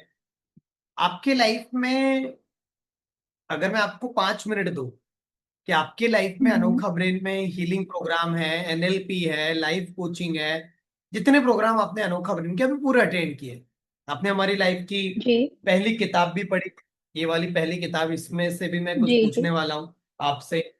तो बाकी जितने भी व्यूवर्स देख रहे हैं, नीचे लिंक है, आप जाकर के परचेस कर सकते हैं अमेजोन से। You can heal your life in just 5 minutes by Deepak Jain 2.0। तो आपने इतना सारा चीज सीखा, उसके बाद अगर मैं आपको 5 मिनट का समय दूं और अगर मैं आपको पूछूं शॉर्ट पॉइंटर स्टाइल में, आपके लाइफ में क्या क्या मिराकल हुए हीलिंग क्लब में आने के बाद, एलटीएम में आने के बाद, अपने इतने प्रोग्राम्स लेने के बाद, लाइफ मेंटरशिप मिलने के बाद, ऐसे 11 15 20 बदलाव अगर आप बताना चाहे कि आपका पैसा रुका हुआ था, मैंने सुना है वो भी वापस आया, आपका हेल्थ में ट्रांसफॉर्मेशन आया, सेल्फ ग्रोथ आपका हुआ, आप खुद से प्यार करने लगे, मतलब जो जो आपको जितना भी याद आ रहा है अगर आप बताना चाहे, जिससे कि बाकी लोगों को एक इंस्पिरेशन मिले कि हीलिंग क्या मैजिक कर सकता है और लाइफ मेंटरशिप कितना जीवन में बदलाव ला सकता है, क्या बताना चाहेंगे? सबसे पहले नींद। सोने के लिए तरसती थी, हम्म। वो नींद मुझे वापस मिली। एकदम ओके। प्यारी मीठी सुकून भरी नींद। पीरियड्स। पीरियड्स जो बंद हो चुके थे, पीरियड्स के समय खुद से को अशुद्ध समझती थी, तो लगता था कि पीरियड्स के दौरान अगर कुछ बुरा हुआ तो भगवान मेरी मदद नहीं करेंगे। वो ओके। एक कचरा माइंडसेट था, वो क्लीन हुआ। और ओके। पीरियड्स से भी प्यार हुआ, ग्रेटिट्यूड दिया, तो पीरियड्स ठीक हुआ। आपके हीलिंग क्लब में आने के बाद मेरा 9 साल का सिवियर डिप्रेशन खत्म हुआ, हमेशा हमेशा के लिए। ये ओके। 8 साल 9 महीने का डिप्रेशन था, जो मुझे रात के समय डर लगता था कि कोई मेरी जान ले लेगा, कोई मुझे जान से मार न दे। मुझे पता ही नहीं चला, वो डर खत्म हो गया। क्योंकि मैं पूरे ब्रह्मांड को धन्यवाद देने लगी थी ना। मुझे लगता था कि जब मैं सोती हूँ तो मैं भगवान की गोद में सोती हूँ, पूरा ब्रह्मांड मेरी मदद करता है। तो वो डर मेरे अंदर से गायब हुआ। पैसे, जो मेरे पैसे फंसे हुए थे, आपकी पिलो टेक्निक से 90,000 रुपए मेरे वापस आए थे। आपकी पिलो टेक्निक जो मैंने सीखी थी, वो भी आपकी यूट्यूब के शॉर्ट्स में देख के सीखा था। और अभी तक तो अनोखा ब्रेन की जर्नी में 2 लाख 2,74,000 वापस आ चुका है मेरा, जो मेरा कहीं ना कहीं टू फंसा और लैख अटका हुआ था। 2,75,000 आपने रिकवर कर लिया पिछले 1 साल में। बिल्कुल बिल्कुल वाह। बिल्कुल, मनी हीलिंग से। मेरा वेट, इसके लिए मैं एलटीएम, अभी जो मैं कहने जा रही हूँ, मैं एलटीएम के बारे में कहूंगी। हाँ। आपका एरो मॉडल और आपकी जो अकाउंटेबिलिटी रिपोर्ट है, उसकी हाँ। वजह से हाँ। जो मैं 95 kg की थी दिसंबर जी। 2024 में, वो मैं हम्म। 75 kg में आ चुकी हूँ 13 मंथ के अंदर, 20 किलो 13 महीने के अंदर। और ये बहुत बड़ा मिरेकल है, क्योंकि इसके लिए मैंने कोई जिम ज्वाइन नहीं किया, क्योंकि जिम ज्वाइन करने का मुझे समय नहीं मिला। और एकदम सिवियर वाला वर्कआउट कर रहे हैं, एकदम पैनिक होके, एकदम स्ट्रॉन्ग हार्ड डाइटिंग चल रही है, ऐसा नहीं। जंक फूड और शक्कर हमेशा हमेशा के लिए अपने आप बंद हुआ। आपको जो ब्लू सोलर वाटर आपने जब हमको सिखाया था, वो मैंने इसलिए इम्प्लीमेंट करना शुरू किया क्योंकि मुझे फैटी लीवर हो गया था ना उस टाइम पे, इतना उटपटांग खा के। और दवाइयाँ मैं खाती थी, पर मुझे काम नहीं कर रही थी दवाइयाँ। दवाइयाँ बंद करने पे वापस दर्द होता था, और यहाँ मेरा एक स्वेलिंग सा था, मतलब ओके। एक स्वेलिंग की तरह। मैं अगर झुकूं तो मैं दर्द फील करती थी, करवट लूं तो मुझे दर्द होता था। ओके। तो उसको ठीक करने के लिए मैंने ब्लू सोलर वाटर का इस्तेमाल किया। ओके। और ब्लू सोलर वाटर पीने के बाद 1 हफ्ते के अंदर मेरा लगभग 80% दर्द ठीक हुआ। और 1.5 महीने के एक अंदर वीक मेरा, के अंदर? 1 वीक के अंदर। और मैंने शुरू किया हाँ। था 10 मार्च 2024 को। हाँ। एल्टीम अकाउंटेबिलिटी रिपोर्ट में मैं अपना रिकॉर्ड अच्छा करना चाहती थी, इसलिए। ठीक है। और अभी 1 साल मुझे हो चुका है ब्लू सोलर वाटर पीते हुए। और यकीन मानिए, ब्लू सोलर वाटर जब मैंने पीना शुरू किया, 1 महीने के अंदर मेरा फैटी लिवर पूरी तरह ठीक हो चुका था। वाह। और मुझे भूख लगने लगी। जो चीजों में मुझे स्वाद नहीं आता था, दाल चावल सब्जियों में, तो मुझे स्वाद आता ही नहीं था जब मैं डिप्रेशन में थी। तो उन चीजों की गंध, मतलब जैसे लौकी है, पत्ता गोभी है, धनिया पत्ती है, उनकी गंध, उनकी खुशबू, उनके स्वाद से मुझे प्यार होने लगा। नेचुरल चीजें ज्यादा खाने लगी और मेरा लीवर ठीक हुआ। और इस पानी को पीकर मैं सच बताती हूँ सर, बिना किसी वर्कआउट के ब्लू सोलर वाटर पीने से मेरा 11 किलो तो ऐसे ही कम हुआ है। बिना वाह। किसी एक्सरसाइज के, बिना कोई एक्टिविटी मैंने उस समय नहीं करती थी मैं। तो वो सिर्फ ब्लू सोलर वाटर पी के कम हुआ है, बड़े आराम से वाह, इत्मीनान के साथ। ठीक है। ऑफिस के थोड़ा सा अनहाइजीनिक वॉशरूम वाला थोड़ा सा इश्यू हो गया था मेरे साथ, तो मैं वॉशरूम यूज नहीं करती थी, हम्म, ऑफिस का वॉशरूम। और इस वजह से मैं दिन भर पानी नहीं पीती थी, सुबह पीती थी और फिर जब घर निकलने के 1 घंटे पहले पानी पीना शुरू करती थी। तो उसकी हम्म, वजह से मेरे को कमर में पीछे तरफ बहुत दर्द होने लगा था। जब हम्म, वॉशरूम जाती थी तो मुझे तकलीफ होने लगी। ओके। मतलब ऐसा फील होने लगा जैसे किडनी या स्टोन जैसा कुछ सिम्टम उस समय फील हो रहा था। ठीक है। लेकिन आपने जो ईएफटी हमको सिखाई है, हाँ। ईएफटी लेट गो, आपके जो फ्रेमवर्क होते हैं जब आप बोलते हैं हीलिंग क्लब में करवाते हैं, मैंने उस तरह से हीलिंग की और मेरा रिपोर्ट, मेरी किडनी पूरी तरह नॉर्मल आई। हम्म, और मेरा वो जो प्रॉब्लम था कि मैं वॉशरूम जाती थी तो एक ब्लॉकेज फील करती थी, हम्म, वो पूरी तरह खत्म हुआ। और मेरी किडनी एकदम परफेक्ट काम करना उन्होंने शुरू कर दिया और मेरा पूरा दर्द गायब हुआ। ये हाँ, सिर्फ हीलिंग से हुआ है। ये एक बहुत बड़ा मिरेकल है मेरी लाइफ का। हाँ, तो इस तरह से हाँ, बीच में मेरा एक विजुअल स्कैल्प वाला एक इशू हो गया था। मतलब यहाँ के बाल मेरे थोड़े कम होने लगे थे, कुछ मेरी लापरवाहियां हो गई थी, तो जिसकी फोटो भी मैंने आपको शेयर की थी। और उस टाइम पे मैंने बहुत टूट कर शिद्दत से हीलिंग की थी। और वो फोटो ही उसका प्रूफ है। जहाँ मेरे बाल कम हुए थे वहां बहुत सारी बेबी हेयर्स की ग्रोथ नजर आ रही है। वो फोटो उसका प्रूफ है। जब मेरे सिवियर हेयर फॉल शुरू हो गए आपकी रिट्रीट में आने के पहले, मतलब कुछ लापरवाहियां मुझसे हुई थी, वो बोटॉक्स केराटिन जैसा ट्रीटमेंट जो हम लोग शॉप में करवा लेते हैं, तो उसकी वजह से कुछ मुझे मतलब साइड इफेक्ट हुआ था।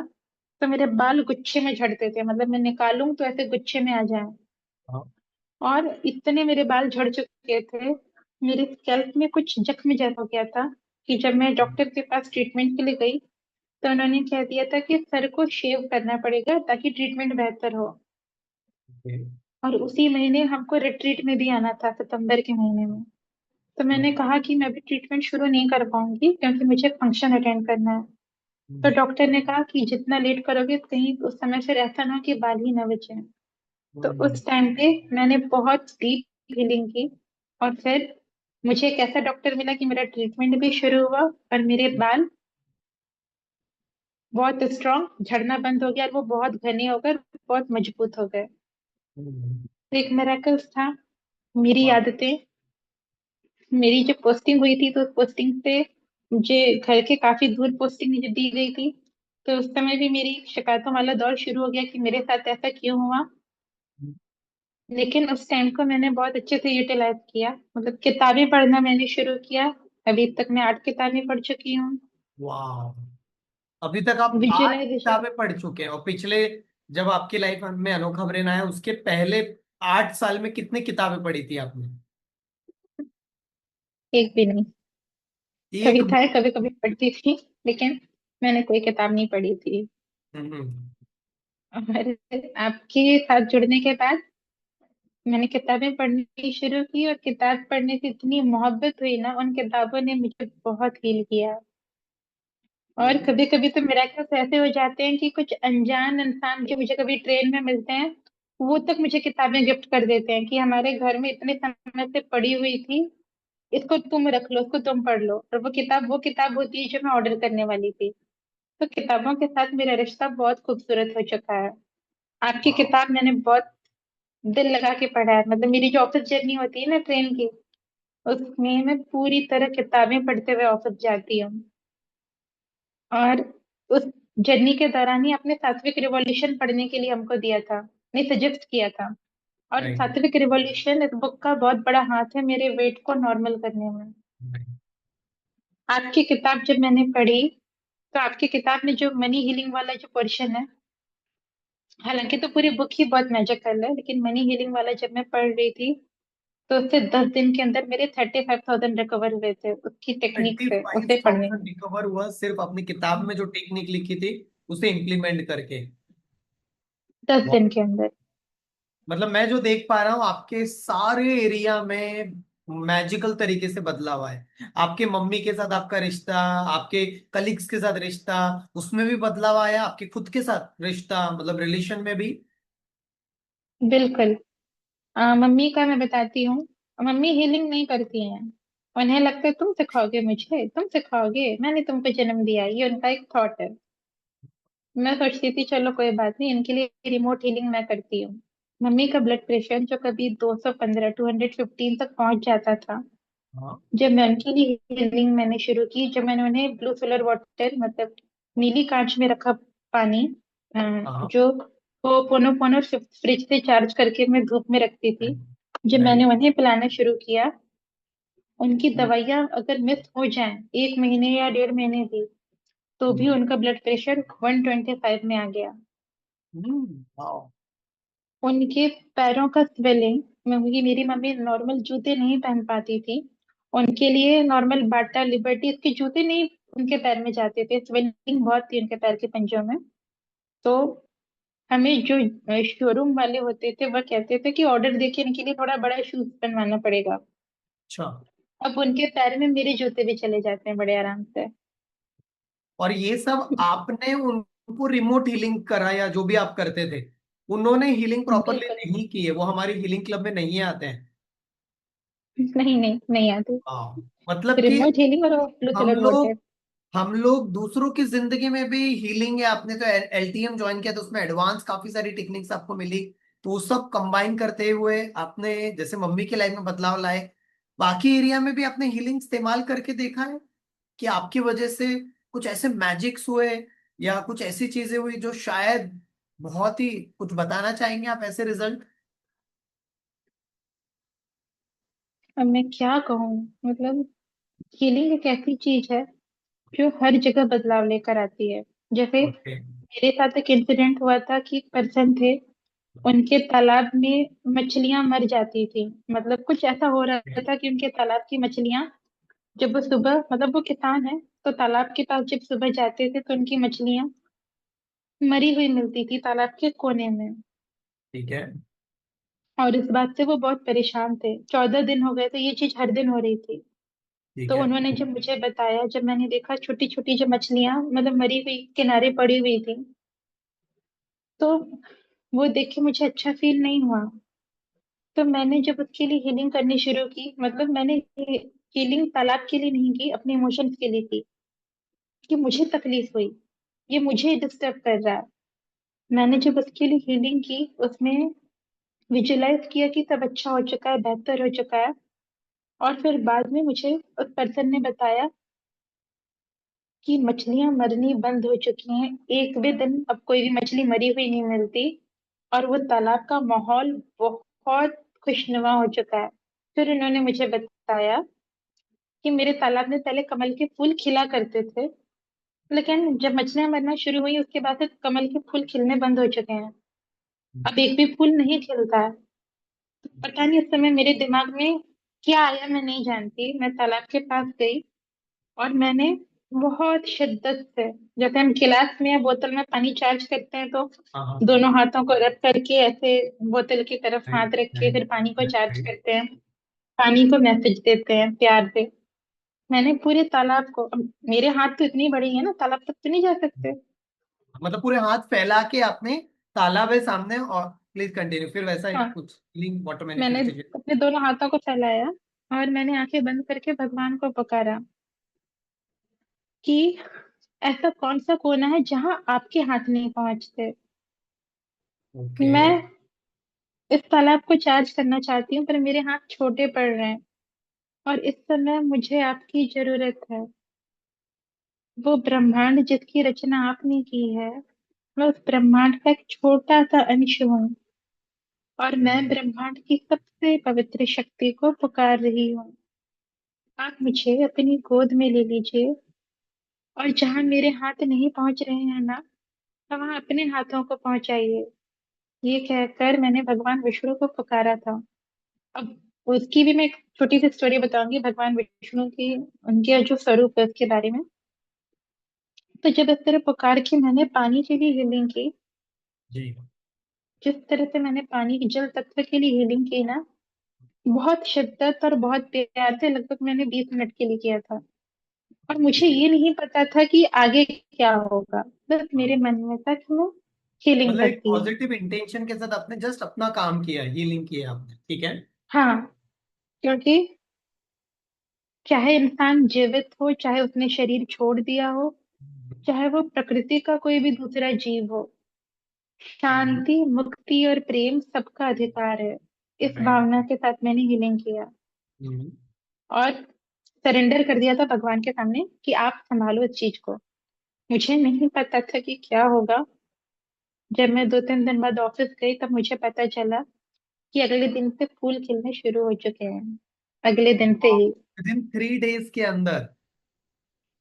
अगले दिन से, जिस दिन मैंने ओके, हीलिंग की अगले थी उसके अगले दिन पे। अगले दिन हाँ, से। और मुझे पता चला 2-3 दिन बाद कि मैं शॉक थी कि अरे ये हुआ क्या। तो उसके बाद से मेरा जो विश्वास था हीलिंग पे और इतना बढ़ गया कि उसके बाद मैंने 3 बार और हीलिंग की है, लेकिन नदियों के पास जाकर। एक बार खारुन वाह। नदी और 2 बार नर्मदा नदी के पास जाके। और मैं सच बताती हूँ, जब हम हीलिंग और करते हैं ना, इसके जो लिए आपने हमको इसके सिखाया है। लिए मतलब जो चीज है, मतलब ये इस तरीके से कि तालाब को तक हम हील कर सकते हैं।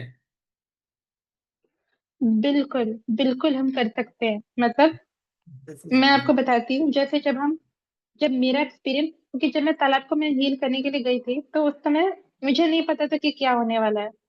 लेकिन जब मैं राइट। नदियों के पास हीलिंग करने के लिए गई तो नदियों का जो पानी की जो लहर है वो ऐसे ऐसे होती है, इस तरह से। हाँ। लेकिन जब हम हीलिंग करते हैं ना जल तत्व के लिए, जब पानी के लिए हीलिंग करते हैं, उसको माफी मांगना, फॉरगिवनेस, थैंक यू, उसे प्यार देना और ईश्वर को पुकारना और पूरा घुल जाना भगवान के सामने, तो उसके बाद जो पानी की जो लहर होती है ना, वो इस तरह से दिखने लगती है। यहाँ तक कि जो छोटी छोटी मछलियां तैरती हुई दिखती है ना, वो पहले ऐसे ऐसे हाँ। तैरती हैं, लेकिन हीलिंग करने के बाद वो ऐसे ऐसे ऐसे, जैसे वो डांस कर रही हो। ये मैंने नोटिस किया है। मैंने 3 बार हीलिंग की है। और हीलिंग तो हम अपनी ही करते हैं, हम कौन होते हैं? कई सारे नदियां लोग जो तालाब ये कैसे देख बने रहे होंगे? होंगे, ये इंटरव्यू जो देख रहे होंगे, हम्म। उन्हें विश्वास नहीं हो रहा होगा।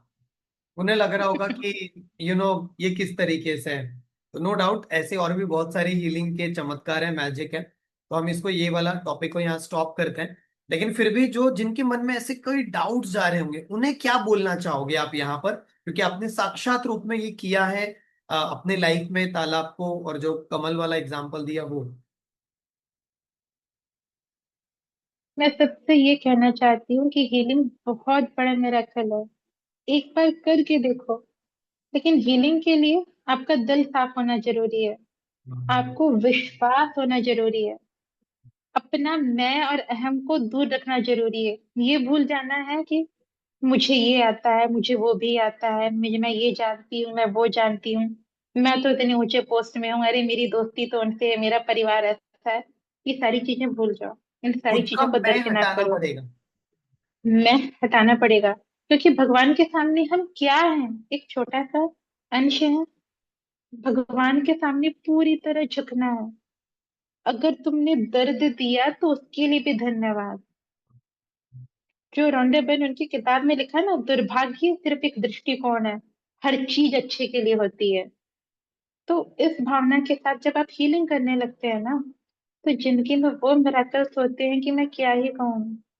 और लेकिन उसके लिए ओपन रहना पड़ेगा, जैसे आप ओपन थे अपने लाइफ में सीखने के लिए, अपने आप को इम्प्रूव करने के लिए। बिल्कुल, हमेशा एक डिसीजन लेना पड़ता है। जैसे आप मेरी जिंदगी में आए, आपने मेरे 9 साल के डिप्रेशन को खत्म किया। मैं चाहती तो हीलिंग क्लब भी कंटिन्यू कर सकती थी। हीलिंग क्लब में इतना मिरेकल तो हो ही रहा था। फिर हाँ। 11,511 में 5 महीने का सेशन भी मिला था। हाँ। जबकि 11,111 तो उसकी एक सेशन की कीमत होती है, मैं सच कहूँ राइट। तो, जो वैल्यू आप देते हैं। बिल्कुल। और कभी कभी तो एक सेशन ही 25-30 हजार के लाख होता है। मैं सच कहूँ तो ये हकीकत है। तो मैं बड़े आराम से उसमें कंफर्टेबल हो सकती थी, बड़े आराम से मैं रिलैक्स हो सकती थी। लेकिन राइट। मैंने डिसीजन लिया कि अगर कोई इंसान मेरी इतनी बेड़ियां जो जिनमें मैं जकड़ी हुई थी, जब मुझे उनसे बाहर निकाल सकता है, तो मुझे इसके साथ जुड़ना है। अब मुझे अपनी पुरानी दुनिया में वापस नहीं जाना, मुझे इस शख्स के साथ जुड़ना है। मैंने उस दिन ठान लिया कि मुझे फलना फूलना है तो इनकी छांव में, मैं नहीं जानती, मुझे इनके साथ जुड़ना है। और फिर मैंने फैसला लिया था एलटीएम में आने का। मैं तब तो नहीं जानती थी आपके कि अंदर एलटीएम ऐसा क्या चीज होती है। आपने जब एलटीएम में आए, एलटीएम में आने का हम्म। डिसीजन लिया तो उतना आसान नहीं रहा होगा, क्योंकि आपको टाइम भी मैनेज करना है, सेशन भी अटेंड करना है, आपको मनी भी अरेंज करना है, इन्वेस्ट भी करना है, मतलब मनी टाइम एनर्जी तीनों इन्वेस्ट करना है।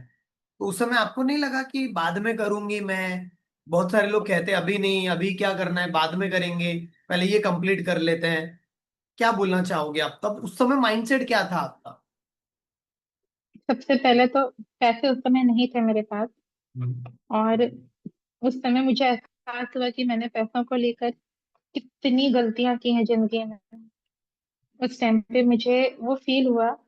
लेकिन मैंने ठान लिया था कि मुझे आना है, मतलब आना है। राइट। टाइम मैं निकालूंगी, एनर्जी अब मुझे इसमें ही लगाना है। बहुत एनर्जी खपा ली रोने में, शिकायत करने में, गुस्सा करने में। अब मुझे उस डार्क फेज में वापस नहीं जाना। और कहीं ना कहीं मैं आपकी मेहनत की वैल्यू करती थी कि जिस इंसान ने, क्योंकि आप भी तो मेहनत करते हैं ना, आप भी अपना टाइम एनर्जी सब कुछ दे रहे हैं हमारे लिए।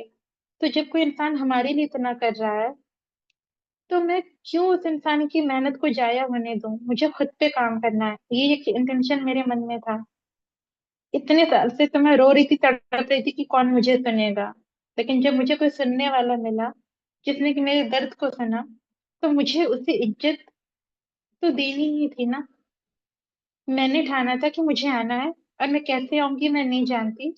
और उसके लिए मैं हीलिंग मतलब करने लगी, पहला मैंने चीज है कि मनी हीलिंग की। डिसीजन ले, मतलब ये ठानना होगा कि मुझे एलटीएम मेंबर बनना है, नो मैटर व्हाट। बिल्कुल, आपको पहले डिसीजन लेना होगा। राइट। अरे अगर स्कूल में एडमिशन नहीं लोगे तो पढ़ोगे कैसे? किसी को अपना इलाज कराना अस्पताल में, वो बोलेगा सोचूंगा देखूंगा, और अस्पताल ही नहीं जाएगा तो कैसे ठीक होगा ना। उस तरह की अभी चीज है। आपको अगर एलटीएम में मुझे, जुड़े हुए कितने महीने हो गए आपको, वर्षा जी, एलटीएम में आकर? मैं 15 जनवरी 2025 को जुड़ी थी, तो अभी मुझे 14 महीने जब हो हम गए ये एलटीएम में इंटरव्यू जुड़े हुए। रिकॉर्ड कर रहे हैं तो 1 साल 2 महीना हो गया है आपको इस एलटीएम में आकर। बिल्कुल। अगर मैं जी आपसे हाँ। पूछूं, एलटीएम ने आपके लाइफ में 5 बड़े मैजिक क्या किए, जो शायद आप अनोखा ब्रेन में, मतलब नहीं आते, एलटीएम में नहीं आते तो शायद नहीं होते आपकी लाइफ में? सबसे पहले तो मैं कहूंगी, मेरा वेट एक बहुत बड़ा ब्लॉकेज था। क्योंकि हम्म। मुझे लगता था कि वेट कम होना बहुत मुश्किल है। इतना वेट मैं कभी पतली हो ही नहीं सकती, ये चीज मेरे दिल दिमाग में रहता था। लेकिन पहला आपके हो गया एरो वेट मॉडल में आपका, जब, पूरी तरह से बदला। वेट वेट, हाँ, सेकंड? मतलब वो मेरा एक बहुत बड़ा ब्लॉकेज था। दूसरा राइट। एक कंसिस्टेंसी, कि मुझे कंसिस्टेंसी आई आपके कंसिस्टेंट रहना अंदर। है। हाँ, जैसे आपका अकाउंटेबिलिटी रिपोर्ट बनाने के लिए हम कंसिस्टेंट होते हैं, तो वो कंसिस्टेंट थी। जो तीसरा अकाउंट था, रिपोर्ट है कंसिस्टेंसी में मदद करता है, जैसे हर वीक आपको अकाउंटेबिलिटी रिपोर्ट भरना होता है। बिल्कुल कंसिस्टेंसी में ये बिल्कुल मदद करता है। मतलब मैं कहूँ तो एलटीएम का सबसे बेस्ट अगर कोई सिस्टम है तो वो आपका अकाउंटेबिलिटी रिपोर्ट है। राइट। सबसे बेस्ट, क्योंकि वो आपके अंदर डिसिप्लिन लेकर आता है। आप राइट। कंसिस्टेंट होते हैं, डिसिप्लिन होते हैं खुद की ग्रोथ के लिए। आपका पहला फोकस हेल्थ, हटता है उन दूसरा फाल आपने बताया कंसिस्टेंसी आपके अंदर आई, तीसरी क्या चीज ट्रांसफॉर्मेशन आया? तीसरा ट्रांसफॉर्मेशन एक सेल्फ लव कहना चाहिए। सेल्फ लव, ओवर थिंकिंग से हटके, शिकायतों वाले जोन से हटके, एक सेल्फ लव कि हाँ, मेरा जन्म इस पर्पज के लिए हुआ है, मुझे ये चीज करनी है। मैं बहुत बुरी तरह से, मतलब मन से सोई हुई थी, मन से। तो मेरे अंदर एक पर्पस मिला मुझे एलटीएम में आने के बाद, कि मैं वाकई में क्या करना चाहती हूँ जिंदगी में। मतलब आपको एक अपने, डायरेक्शन मिली कि मैं क्या बन सकती हूँ, क्या कर सकती हूँ, और दुनिया के लिए एक अच्छा कंट्रीब्यूट कर सकती हूँ मैं। Okay, number fourth? बिल्कुल। और एक फोर्थ मैं कहना चाहूंगी कि एक मेंटर आने के बाद आपकी लाइफ में क्या मिरेकल होता है। जब भी मैं अटकी या लड़खड़ाई, मुझसे गलतियां हुई, आपने हमेशा मुझे संभाला, समझाया कि मैं कहाँ गलत जा रही हूँ, मैं कहाँ गलतियां कर रही हूँ, कहाँ मुझे खुद के इमोशंस को हील करने की जरूरत है, कहाँ मुझे माइंडसेट ठीक करने की जरूरत है। जो मैं हमेशा एक्सपेक्टेशन दूसरों से रखती थी, या मैं कहूँ जनरलाइजेशन, डिलीशन, डिस्टॉर्शन की वजह से जो मैंने अपनी जिंदगी में कबाड़ा करके रखा था, तो वो चीजें ठीक हुई। पांचवी चीज, आपका एलटीएम सिर्फ एलटीएम का सेशन नहीं है, उसमें उसमें मनी मास्टरी मैनिफेस्टेशन है, हीलर सर्टिफिकेशन है, पिनियल ग्लैंड है, उसमें आपका लाइफ कोचिंग है, इतनी बेहतरीन चीजें, एडवांस मैनिफेस्टेशन होता है। और हर सेशन इतना पावरफुल और इतना मैजिकल होता है। मेक योर 2025 मैजिकल वाला जो सेशन हुआ था, उससे ही हमें एलटीएम के लिए मुझे रास्ता मिला था। तो उस सेशन में मेरे दिमाग के दरवाजे खोले थे कि एलटीएम एक रास्ता है अपने सपनों को पूरा करने का, अपनी मंजिल तक पहुंचने का। तो मैं राइट। एलटीएम में आई थी। और आपके एलटीएम में एक एनएलपी एनएलपी वाला जो प्रोडक्ट है, जो सेशन, वो इतना जबरदस्त है। मतलब मैं एक 5 साल की उम्र से एक ट्रॉमा अपने साथ लेकर चल रही थी, राइट। एक टीचर को लेकर, कि मेरी बात हमेशा दब जाती है, कोई मुझे सुनना नहीं चाहता, मैं कभी नहीं बोलूंगी, मैं बोलूंगी तो कोई ना कोई मुझे टोक देगा, कोई मुझे डांट देगा, न जाने क्या क्या। वो सारी चीजें आपके एनएलपी वाले सेशन में हील हुई थी।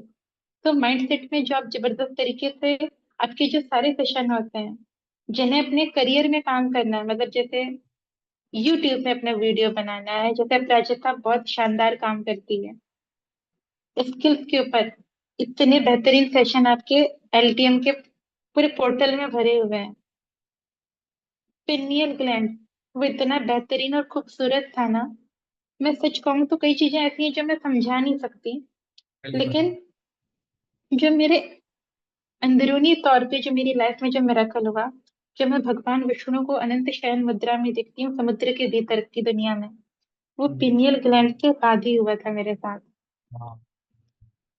और वो रिट्रीट, रिट्रीट में पता नहीं आपने क्या क्या मेडिटेशन करवाया था सर आपने, क्योंकि उसके बाद कुछ मिरेकल्स होने लगे हैं। जो लोग देख रहे हैं, सुन रहे हैं, पता नहीं, शायद उन्हें यकीन नहीं होगा कि इन चीजों को मैं नहीं बोलती, लेकिन कुछ चीजें ऐसी मैजिकल होने लगी हैं जो मैं बता नहीं सकती अभी।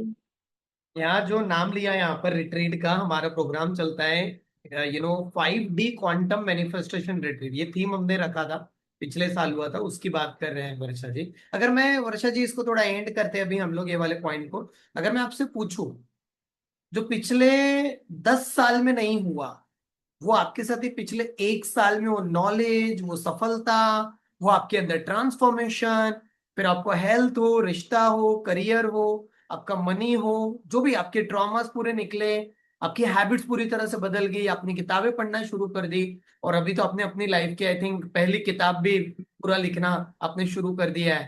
तो पिछले 10 साल में जी, जो नहीं हुआ, वो पिछले 1 साल में आपने कर दिया। बिल्कुल, और वो आपके कारण हुआ।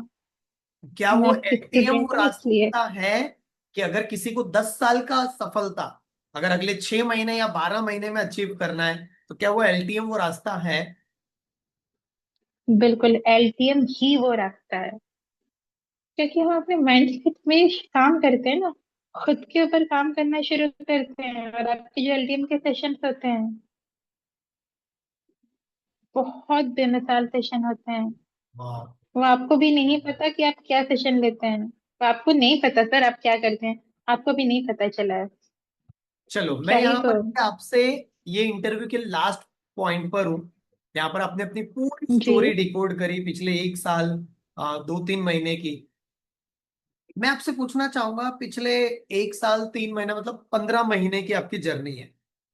15 महीने जी, में आप अगर 5 टेक्निक, या हमारे पूरे जो भी ऑडियंस देखेगी, ये वीडियो देखेगी, अगर वो देख रही होगी लाइव सेशन के माध्यम से या वीडियो के माध्यम से, पॉडकास्ट के माध्यम से, 5 टेक्निक आप कौन सी देना चाहोगे, जो आपने अनोखा ब्रेन में आने के बाद सीखी, अपने लाइफ में बहुत इस्तेमाल की, आप आज भी इस्तेमाल करते हो, और जिसने पूरी लाइफ बदल दिया? फिर वो एलटीएम की कोई टेक्निक हो, एनएलपी की हो, आपको लाइफ कोचिंग की हो, या फिर आपकी हीलिंग की हो, कोई भी हो, या कोई किताब से आपने सीखी, वॉट एवर, 5 ऐसी टेक्निक कौन सी देने चाहोगे? एक एक मिनट में आपको उसे बताना है। सबसे पहले होपोनोपोनो। हम्म। होपोनोपोनो पूरी ब्रह्मांड की सबसे शक्तिशाली प्रार्थना है, जिसमें आप होपोनोपोनो भगवान। आप कब कब करते हैं? होपोनोपोनो तो मैं सारा दिन करती हूँ। ओके। मतलब सुबह, सुबह मैं सो के उठती हूँ तो सुबह हाँ। मेरा होपोनोपोनो 108 बार होता है। ओके। हालांकि बिस्तर से उतरने के पहले मैं 11 बार होपोनोपोनो करती हूँ। उसके बाद ही सौर विज्ञान के हिसाब से मैं अपना पैर धरती पे रखती हूँ। और सुबह मेरा 50 मिनट का जो डीप इंटेंस हीलिंग होता है ना, हाँ। उसमें सबसे पहले मैं होपोनोपोनो करती हूँ। तो आप होपोनोपोनो में बेसिक ही करते हो, सिर्फ चैंटिंग करते हो, या एडवांस मेथड भी आप इस्तेमाल इस्तेमाल करते हो, जो हमने क्वांटम लेवल का मेथड आप लोगों को सिखाया हुआ है? जब मुझे ऐसे रूटीन हीलिंग करनी हो तो मैं बेसिक करती हूँ। हाँ। लेकिन जब किसी कोई सीरियस सिचुएशन में हो, कोई चीज अगर मुझे हाँ। ब्लॉक कर रही है, परेशान कर रही है, तो उस चीज राइट। के लिए फिर मैं एडवांस्ड होपोनोपोनो करती हूँ। जैसे कभी कई बार मैं मनी के लिए एडवांस्ड होपोनोपोनो करती हूँ। कभी मुझे ऑफिस से लौटना है, जो ट्रेन आ रही है वो ट्रेन बहुत क्राउडेड है, मुझे मालूम है उसमें सीट मिलेगी नहीं मिलेगी, डर लगता है, तो उसके लिए मैं एडवांस्ड होपोनोपोनो करती हूँ। और एडवांस्ड होपोनोपोनो जैसे कभी शरीर में कहीं चोट लग गई, कहीं दर्द हो गया हो रहा है, तो उसमें करती हूँ। या मेरे जैसे हेयर फॉल वाला सिचुएशन आया था, मतलब कोई खास सिचुएशन आने पे मैं मतलब एडवांस आप करती अपने हूँ। लाइफ में जब भी थोड़ी हार्ड सिचुएशन है जिससे निकलना है, तो आप उसके लिए एडवांस ओपन ओपन करते हो। अगर हमारे ये कोई पेड पार्टिसिपेंट्स वीडियो देख रहे होंगे, तो कौन से हम्म। कोर्स में वो आपको मिल जाएगा, कहाँ से सीखा आपने एडवांस वाला, वो थोड़ा बताना चाहोगे तो, जिससे कि ऑडियंस को और हेल्प हो पाएगा, जहां से उन्हें सबसे बहुत पहले तो क्लैरिटी आप, मिल सकती है एडवांस ओपन ओपन की। जी, सबसे पहले तो आपकी हीलिंग सेशन, हीलिंग क्लब की जो सेशन है, वो इतने पावरफुल है ना कि अगर कोई इंसान रोज ही उसे देखेगा और फॉलो करेगा ना, तो उसकी जिंदगी 1 महीने में ही नेक्स्ट लेवल पे शिफ्ट हो जाएगी। ओके। और अगर उसको और एडवांस करना है तो आपका हीलर सर्टिफिकेशन।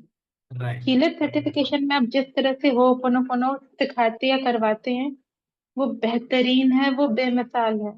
क्या उस प्रोग्राम में, हीलर सर्टिफिकेशन प्रोग्राम में, किसी को हीलर बनना है तो क्या उस प्रोग्राम में प्रॉपर कैसे स्क्रिप्ट होनी चाहिए, एडवांस ओपन ओपन कैसे किया जाता है, एडवांस टेक्निक कैसे की जाती है, क्या बोलना होता है, वो भी सिखाया गया है उसमें? बहुत अच्छी तरह से सिखाया गया है। फ्रेमवर्क को बहुत गहराई से सिखाया गया है। बेसिक और एडवांस दोनों चीजों के प्रैक्टिकल उसमें मौजूद हैं। राइट। और जब ये सेशन लाइव होते हैं तो हमको जो बोर्ड रूम सेशन मिलता है प्रैक्टिस करने के लिए, वो भी बहुत पावरफुल होता है। तो इस सेशन को देख के एडवांस होपोनोपोनो को बहुत अच्छी तरह से अगर समझा किसी को जा हीलर सकता है। बनना है, किसी को अपना हीलिंग बिजनेस शुरू करना है, हो ओपन ओपन, ईएफटी, ग्रेटिट्यूड, ये सब करवाना है दूसरों को, तो क्या अनोखा ब्रेन की तरफ से सपोर्ट सिस्टम दिया जाता है जो आपको लगता है कि आपके भी काम आ रहा है, जिस वजह से आपकी हीलिंग और बिल्कुल, मजबूत हुई? बिल्कुल, बिल्कुल। हीलर सर्टिफिकेशन के जो सेशन हैं, चाहे वो पुरानी ही क्यों ना हो, वो इतने बेहतरीन और बेमिसाल तरीके से आपने उसमें सिखाया है, समझाया है, करवाया है, कि अगर किसी को हीलर बनना हो ना, तो वो सबसे बेस्ट प्लेटफॉर्म है, सबसे बेस्ट। मतलब अगर वो कर लिया तो कहीं और जाने की जरूरत ही नहीं है, बस आपको खुद मतलब से कि अगर प्रैक्टिस करनी होगी। किसी ने हीलिंग क्लब पूरी शिद्दत से कर लिया और हीलर सर्टिफिकेशन प्रोग्राम पूरा देख लिया, तो वो खुद के लाइफ में हीलिंग लेकर आ सकता है, और ज्यादा से ज्यादा लोगों तक हीलिंग पहुंचा भी सकता है, जिस वजह से आपके लाइफ में जैसे बिल्कुल, हो ओपन ओपन ने मैजिक क्रिएट कर दिया। तो आपने पहली टेक्निक बिल्कुल। बताई, हो ओपन ओपन, जिसमें बेसिक भी करते हैं, कभी एडवांस भी और कभी क्वांटम लेवल का भी। दूसरी टेक्निक अगर आप बताना चाहे वर्षा जी। ईएफटी, ईएफटी इतना बेमिसाल है कि ईएफटी में सुबह लगभग 1.25 घंटा करती हूँ, सुबह के समय। ऑफिस जाने की मेरी जो जर्नी होती है, उसमें लगभग 15 मिनट करती हूँ, यानी घर से रेलवे स्टेशन जाने की जर्नी में। और रात को सोने के पहले लगभग 10 मिनट करती हूँ। तो मतलब ईएफटी करीब करीब आपको मोटा मोटा इमोशनली, 1 घंटा आप ये हीलिंग टेक्निक्स को अपनी लाइफ में इस्तेमाल करते हैं डेली? जी, वो सेल्फ हीलिंग के लिए आपकी जो हीलिंग क्लब के सेशन होते हैं और उसमें जो कराया जाता है वो अलग है। वो भी अगर आपको इमोशन, अपने इमोशंस को क्लीन करना है, क्योंकि बहुत सारे लोगों के साथ, उनमें एक मैं भी हूँ, एक दिक्कत ये होती है कि मैं अपना दर्द किससे शेयर करूं। अपना इमोशनल पेन मैं किसको बताऊं, कौन सुनेगा, या किसी को बताऊं तो वो गॉसिप तो नहीं करेगा, बिल्कुल।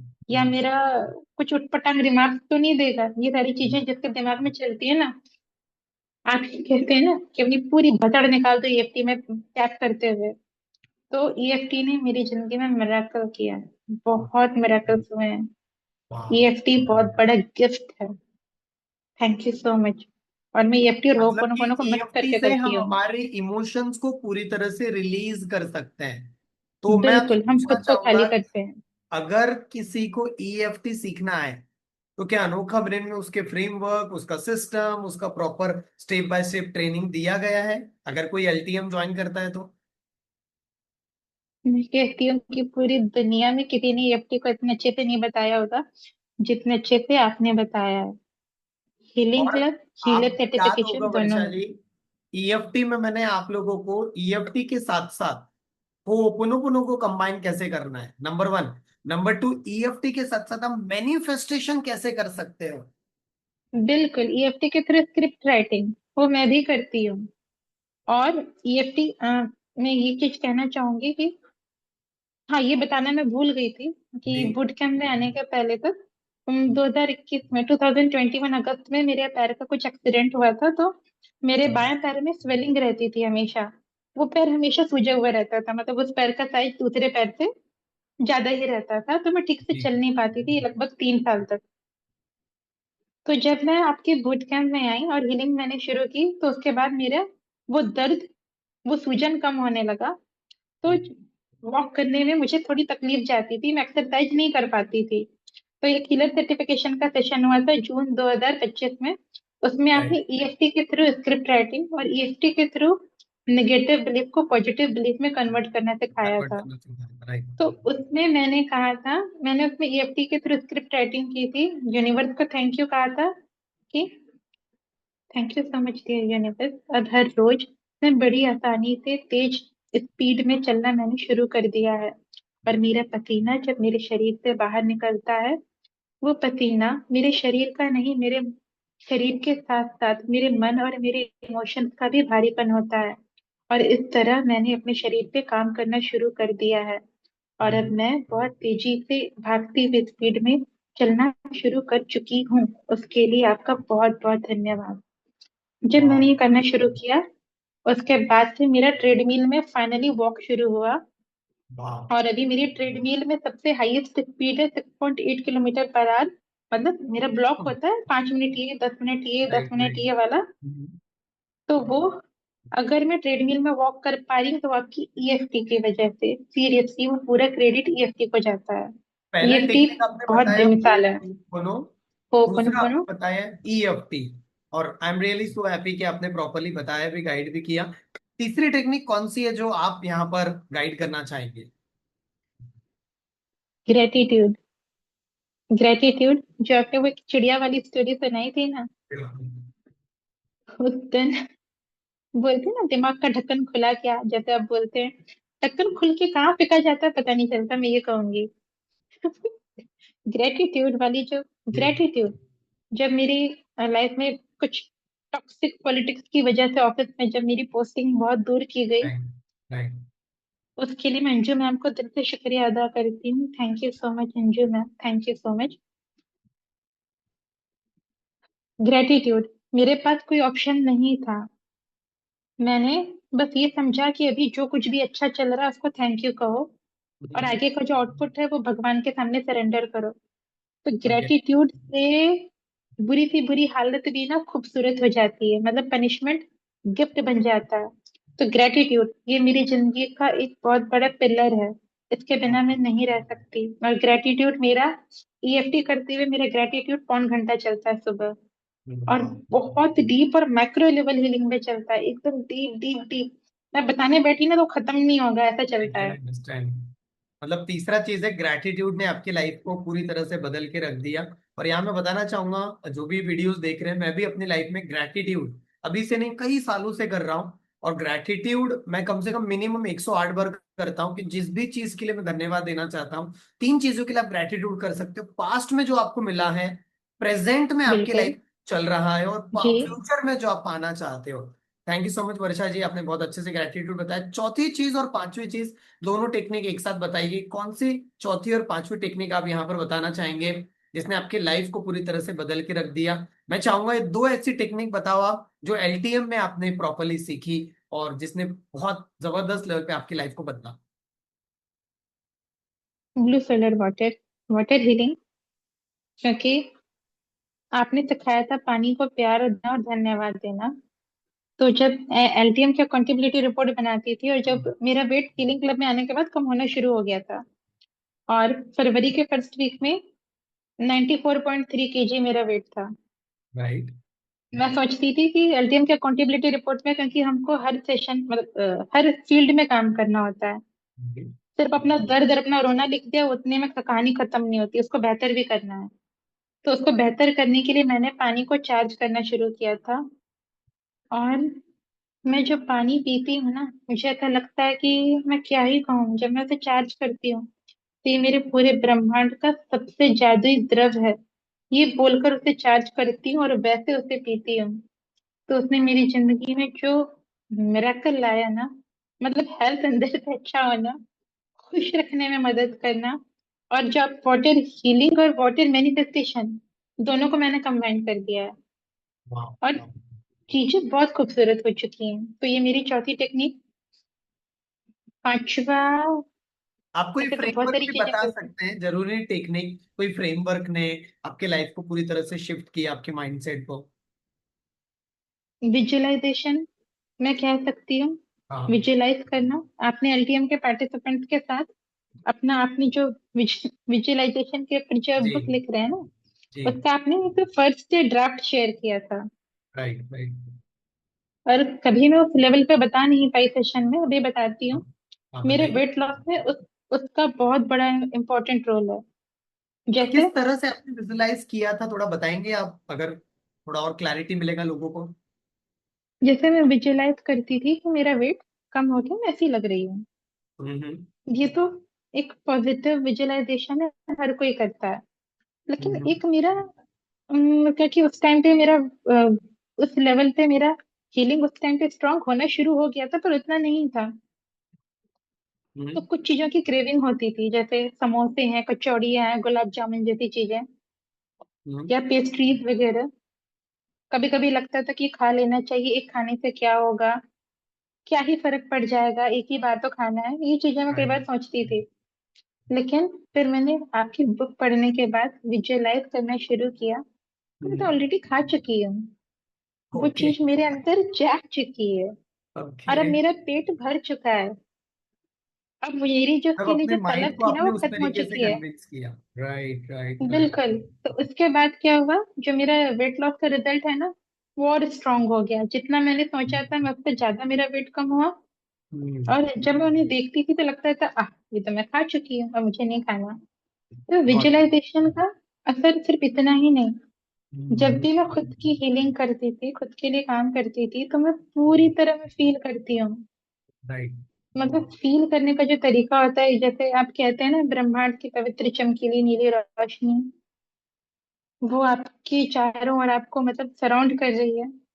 उस टाइम पे मैं उसको इस तरह से फील करती हूँ कि जैसे मैं उस रोशनी के भीतर, या वो रोशनी मेरे भीतर बात तो एक हो चुकी है। और मैं क्या ही कहूँ, विजुअलाइज मैं बहुत नेक्स्ट लेवल पे करती हूँ, तो उसका दिस बहुत इज अच्छा दिस इज इम्पेक्ट वेरी। आया है। आपका पूरा इंटरव्यू बहुत ही ज्यादा इंस्पायर करेगा काफी सारे लोगों को। और जितने भी लोगों ने यहाँ पर जितना भी सीखा हुआ है, आपने जो भी समझा, आप ये इंटरव्यू के नीचे कमेंट बॉक्स से, यूट्यूब पे होगा ये वीडियो, या फिर अगर आप हमारे ऐप पे देख रहे होंगे तो वहां पर भी होगा। कमेंट में जाकर के आपकी 11 इंपॉर्टेंट लर्निंग कौन सी सीखी, आपने क्या सीखा आपने वर्षा जी से, तो आप लिखोगे माई 11 मैजिकल लर्निंग्स बाय वर्षा जी। जो भी आपने सीखा उसे पूरे 11 पॉइंट्स लिखो। मुझे भी बहुत इंस्पिरेशन मिलेगा और वर्षा जी को भी बहुत अच्छा लगेगा कि उन्होंने कुछ कंट्रीब्यूट किया इस पूरे पॉडकास्ट में। और लेकिन मुझे ऐसा लग रहा है कि इसका सेकेंड पार्ट भी हम जरूर लेकर आएंगे, क्योंकि आपकी स्टोरी बहुत ज्यादा इंस्पायरिंग है। मैं आपसे काफी सारी चीज पूछूंगा, काफी सारे ऐसे और भी सवाल मैंने लिखे हुए हैं कि कैसे करते हो आप, क्या फ्रेमवर्क यूज करते हो, वो सब भी मैं आपसे पूछने वाला हूँ। बट वर्षा जी, यहाँ पर जितने भी लोग देख रहे हैं पॉडकास्ट को, ये इंटरव्यू को, क्या मैसेज देना चाहेंगे जितने भी लोग हैं? अगर कोई ये इंटरव्यू देख रहा होगा, किसी को हीलिंग क्लब ज्वाइन करना होगा, या कोई हीलिंग क्लब में है, या फिर किसी को डायरेक्टली भी एलटीएम ज्वाइन करना होगा, आपकी तरफ से, आपके दिल की तरफ से क्या मैसेज देना चाहेंगे जो ये इंटरव्यू देख रहे हैं? मैं सबसे ये कहना चाहती हूँ कि हीलिंग हमारी जिंदगी का बहुत खूबसूरत तोहफा है। और अगर ये आपकी जिंदगी में आया तो आप बहुत खुश नसीब हो। लेकिन आपको एक डिसीजन लेने की जरूरत है।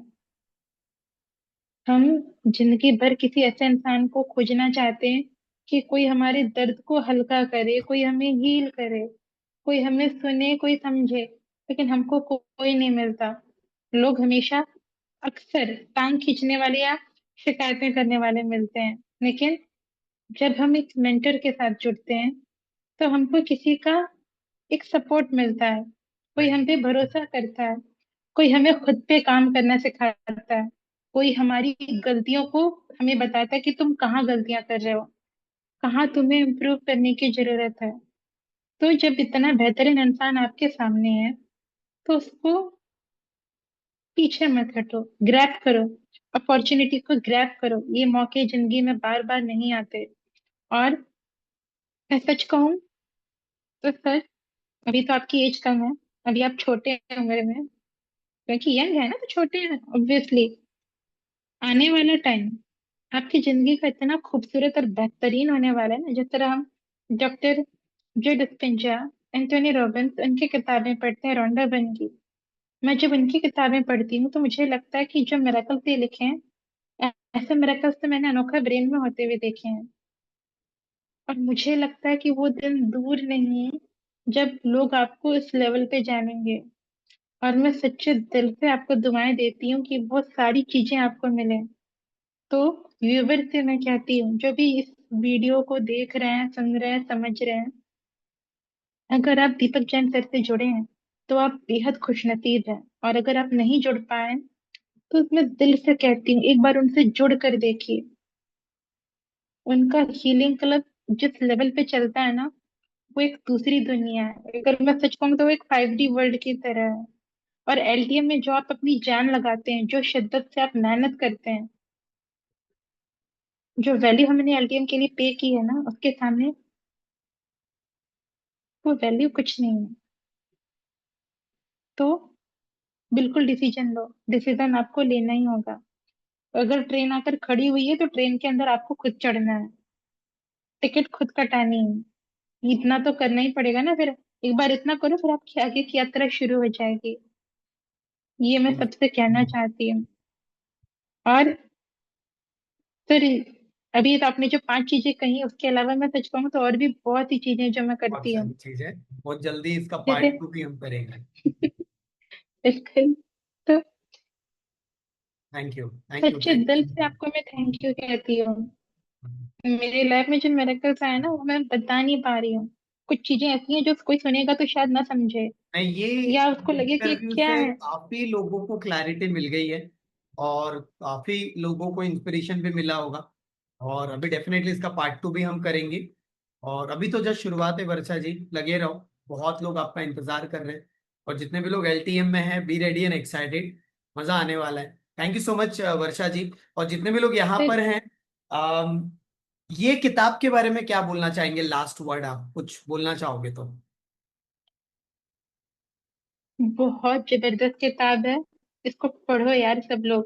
कई लोग कहते हैं कि इंग्लिश में है तो हिंदी में कब आएगा। ठीक है, जब तक हिंदी में मगर। हिंदी में आ चुका है, जब तक ये इंटरव्यू रिलीज हो गया हो हिंदी में आ चुका है बुक। वाह, क्या बात है।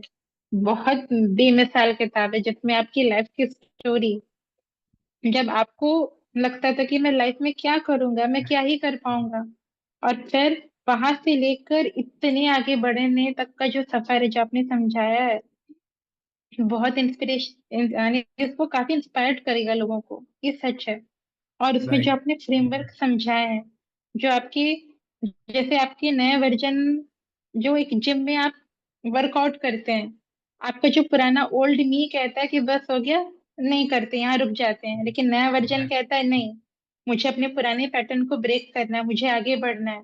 इस तरह के जो इतने सारे उसमें जो पॉइंट्स हैं ना, वो बिल्कुल झकझोर देते हैं। और फॉरगिवनेस क्या होती है वो आपकी बुक में मैंने बहुत बेहतरीन तरीके से सीखा है। रेस्ट, वो मैंने बेहतरीन तरीके से आपकी बुक में सीखा है। जो पूरी स्टोरीज और फ्रेमवर्क जो आपने इसमें डाले हैं ना, वो बेमिसाल है। और पता नहीं आप उन्हें कहाँ से लेकर आए, मैं नहीं जानती। उसको पढ़ने के बाद मेरी हीलिंग बहुत स्ट्रांग हुई है। खासकर पानी को लेकर हीलिंग बहुत स्ट्रांग हुई है। तो आपकी किताब बेमिसाल है। आपकी और किताबें भी पढ़नी है सर, जल्दी निकालिए प्लीज। बहुत जल्दी आएंगे किताब, सेकंड बुक भी आ रही है। सो जितने भी लोग अगर टोटली न्यू हैं, आप में से कोई अगर हमारे पेड प्रोग्राम में अनोखा ब्रेन के नहीं जुड़े हैं, चैट बॉक्स में देखो, कमेंट में देखो, पिन में देखो, बायो में देखो, ऊपर नीचे लिंक है, क्लिक करो। आप ये इसका इंग्लिश वर्जन और हिंदी वर्जन दोनों में से आप जो भी परचेस करना चाहे आप कर सकते हैं, बट सिर्फ परचेस नहीं करना, उसको पढ़ना है। नंबर वन, अगर आप बूट कैम्प हमारा अटेंड करना चाहते हैं, 3 दिनों का चलता है, या फिर अभी हम लोग वेबिनार मोड में भी आ चुके हैं 2 घंटे वाला, उसका भी नीचे लिंक है, उसमें भी आप जाके फ्री में होता है, अटेंड कर सकते हैं, या फिर छोटा सा एनर्जी एक्सचेंज होगा वो आप कर सकते हैं। हीलिंग क्लब में जरूर आइए। अगर आप हीलिंग क्लब में है, मेरा हाथ जोड़ के विनती है, आप एलटीएम के बारे में जानकारी लीजिए। और अगर अभी एलटीएम की वेटिंग लिस्ट होती है, नीचे एक और फॉर्म दिया गया होगा जिसमें वन ऑन वन के रिलेटेड आप डिस्कस कर सकते हैं, जिसमें हमारे लाइफ कोचेस और बिजनेस कोचेस आपके साथ कनेक्ट करेंगे, आपको पूरी जानकारी देंगे। एलटीएम क्या होता है, आपको एलटीएम में क्यों आना है, क्या होगा फायदा, क्या क्या डिलीवरेबल्स रहते हैं, सब कुछ आपको बताया जाएगा। आई होप सो आपको ये इंटरव्यू बहुत पसंद आया होगा। Thank you so much. अपने 11 लर्निंग्स जरूर से कमेंट में शेयर करिए, जिससे मुझे भी और बाकी लोगों को भी एक इंस्पिरेशन मिले। और ये जो ये इंटरव्यू है, वीडियो है, इससे अपनी जान पहचान के 11 लोगों को जरूर से भेज दीजिए, क्योंकि उन्हें भी हीलिंग के मैजिक के बारे में जरूर से पता चल पाए। थैंक यू सो मच वर्षा जी, आप आए अपना समय निकाल कर, बहुत बहुत शुक्रिया। Thank you. ये समझ सर। Thank you. एक चीज कहना चाहती थी, एक चीज कह सकती हूँ? आप बताइए। बस एक चीज, बस एक चीज। जो मैं कह रही थी ना कि मेल एनर्जी से जो मुझे नफरत होती थी, कि मैंने एक चश्मे से सबको देखना शुरू कर दिया था। मैं सबसे नफरत करती थी, मैं सबको गलत समझती थी। आपकी हीलिंग क्लब में आने के बाद, हीलिंग करते करते, आपकी हीलिंग का पार्ट बनते बनते, वो नेगेटिव पैटर्न या नेगेटिव बिलीफ था ना, वो खत्म हो चुका है। जैसे मैं फीमेल्स की इज्जत करती हूँ, वैसे मैंने मेल एनर्जी की इज्जत करना शुरू कर दिया है। और हर किसी को मैं भगवान समझती थी, नहीं। जैसे मैं अपने माता पिता की बेटी हूँ, वैसे वो भी अपने माँ बाप के बेटे हैं। किसी ने गलत किया तो किया, वो उसका अपना समझ, उसका अपना कर्म रहा होगा, जो भी है। लेकिन हर किसी को मैंने उस चश्मे से देखना खत्म कर दिया है। तो ये जो एक शिफ्ट है ना, वो भी आपकी वजह से आया है। क्योंकि अगर किसी मेल ने मुझे दर्द में डाला था, तो एक मेल ने ही मुझे दर्द से बाहर निकाला है। तो बहुत हर बहुत बहुत बड़ी चीज के बात लिए कह दी आपने। Thank you so much. Thank you so much. All the best.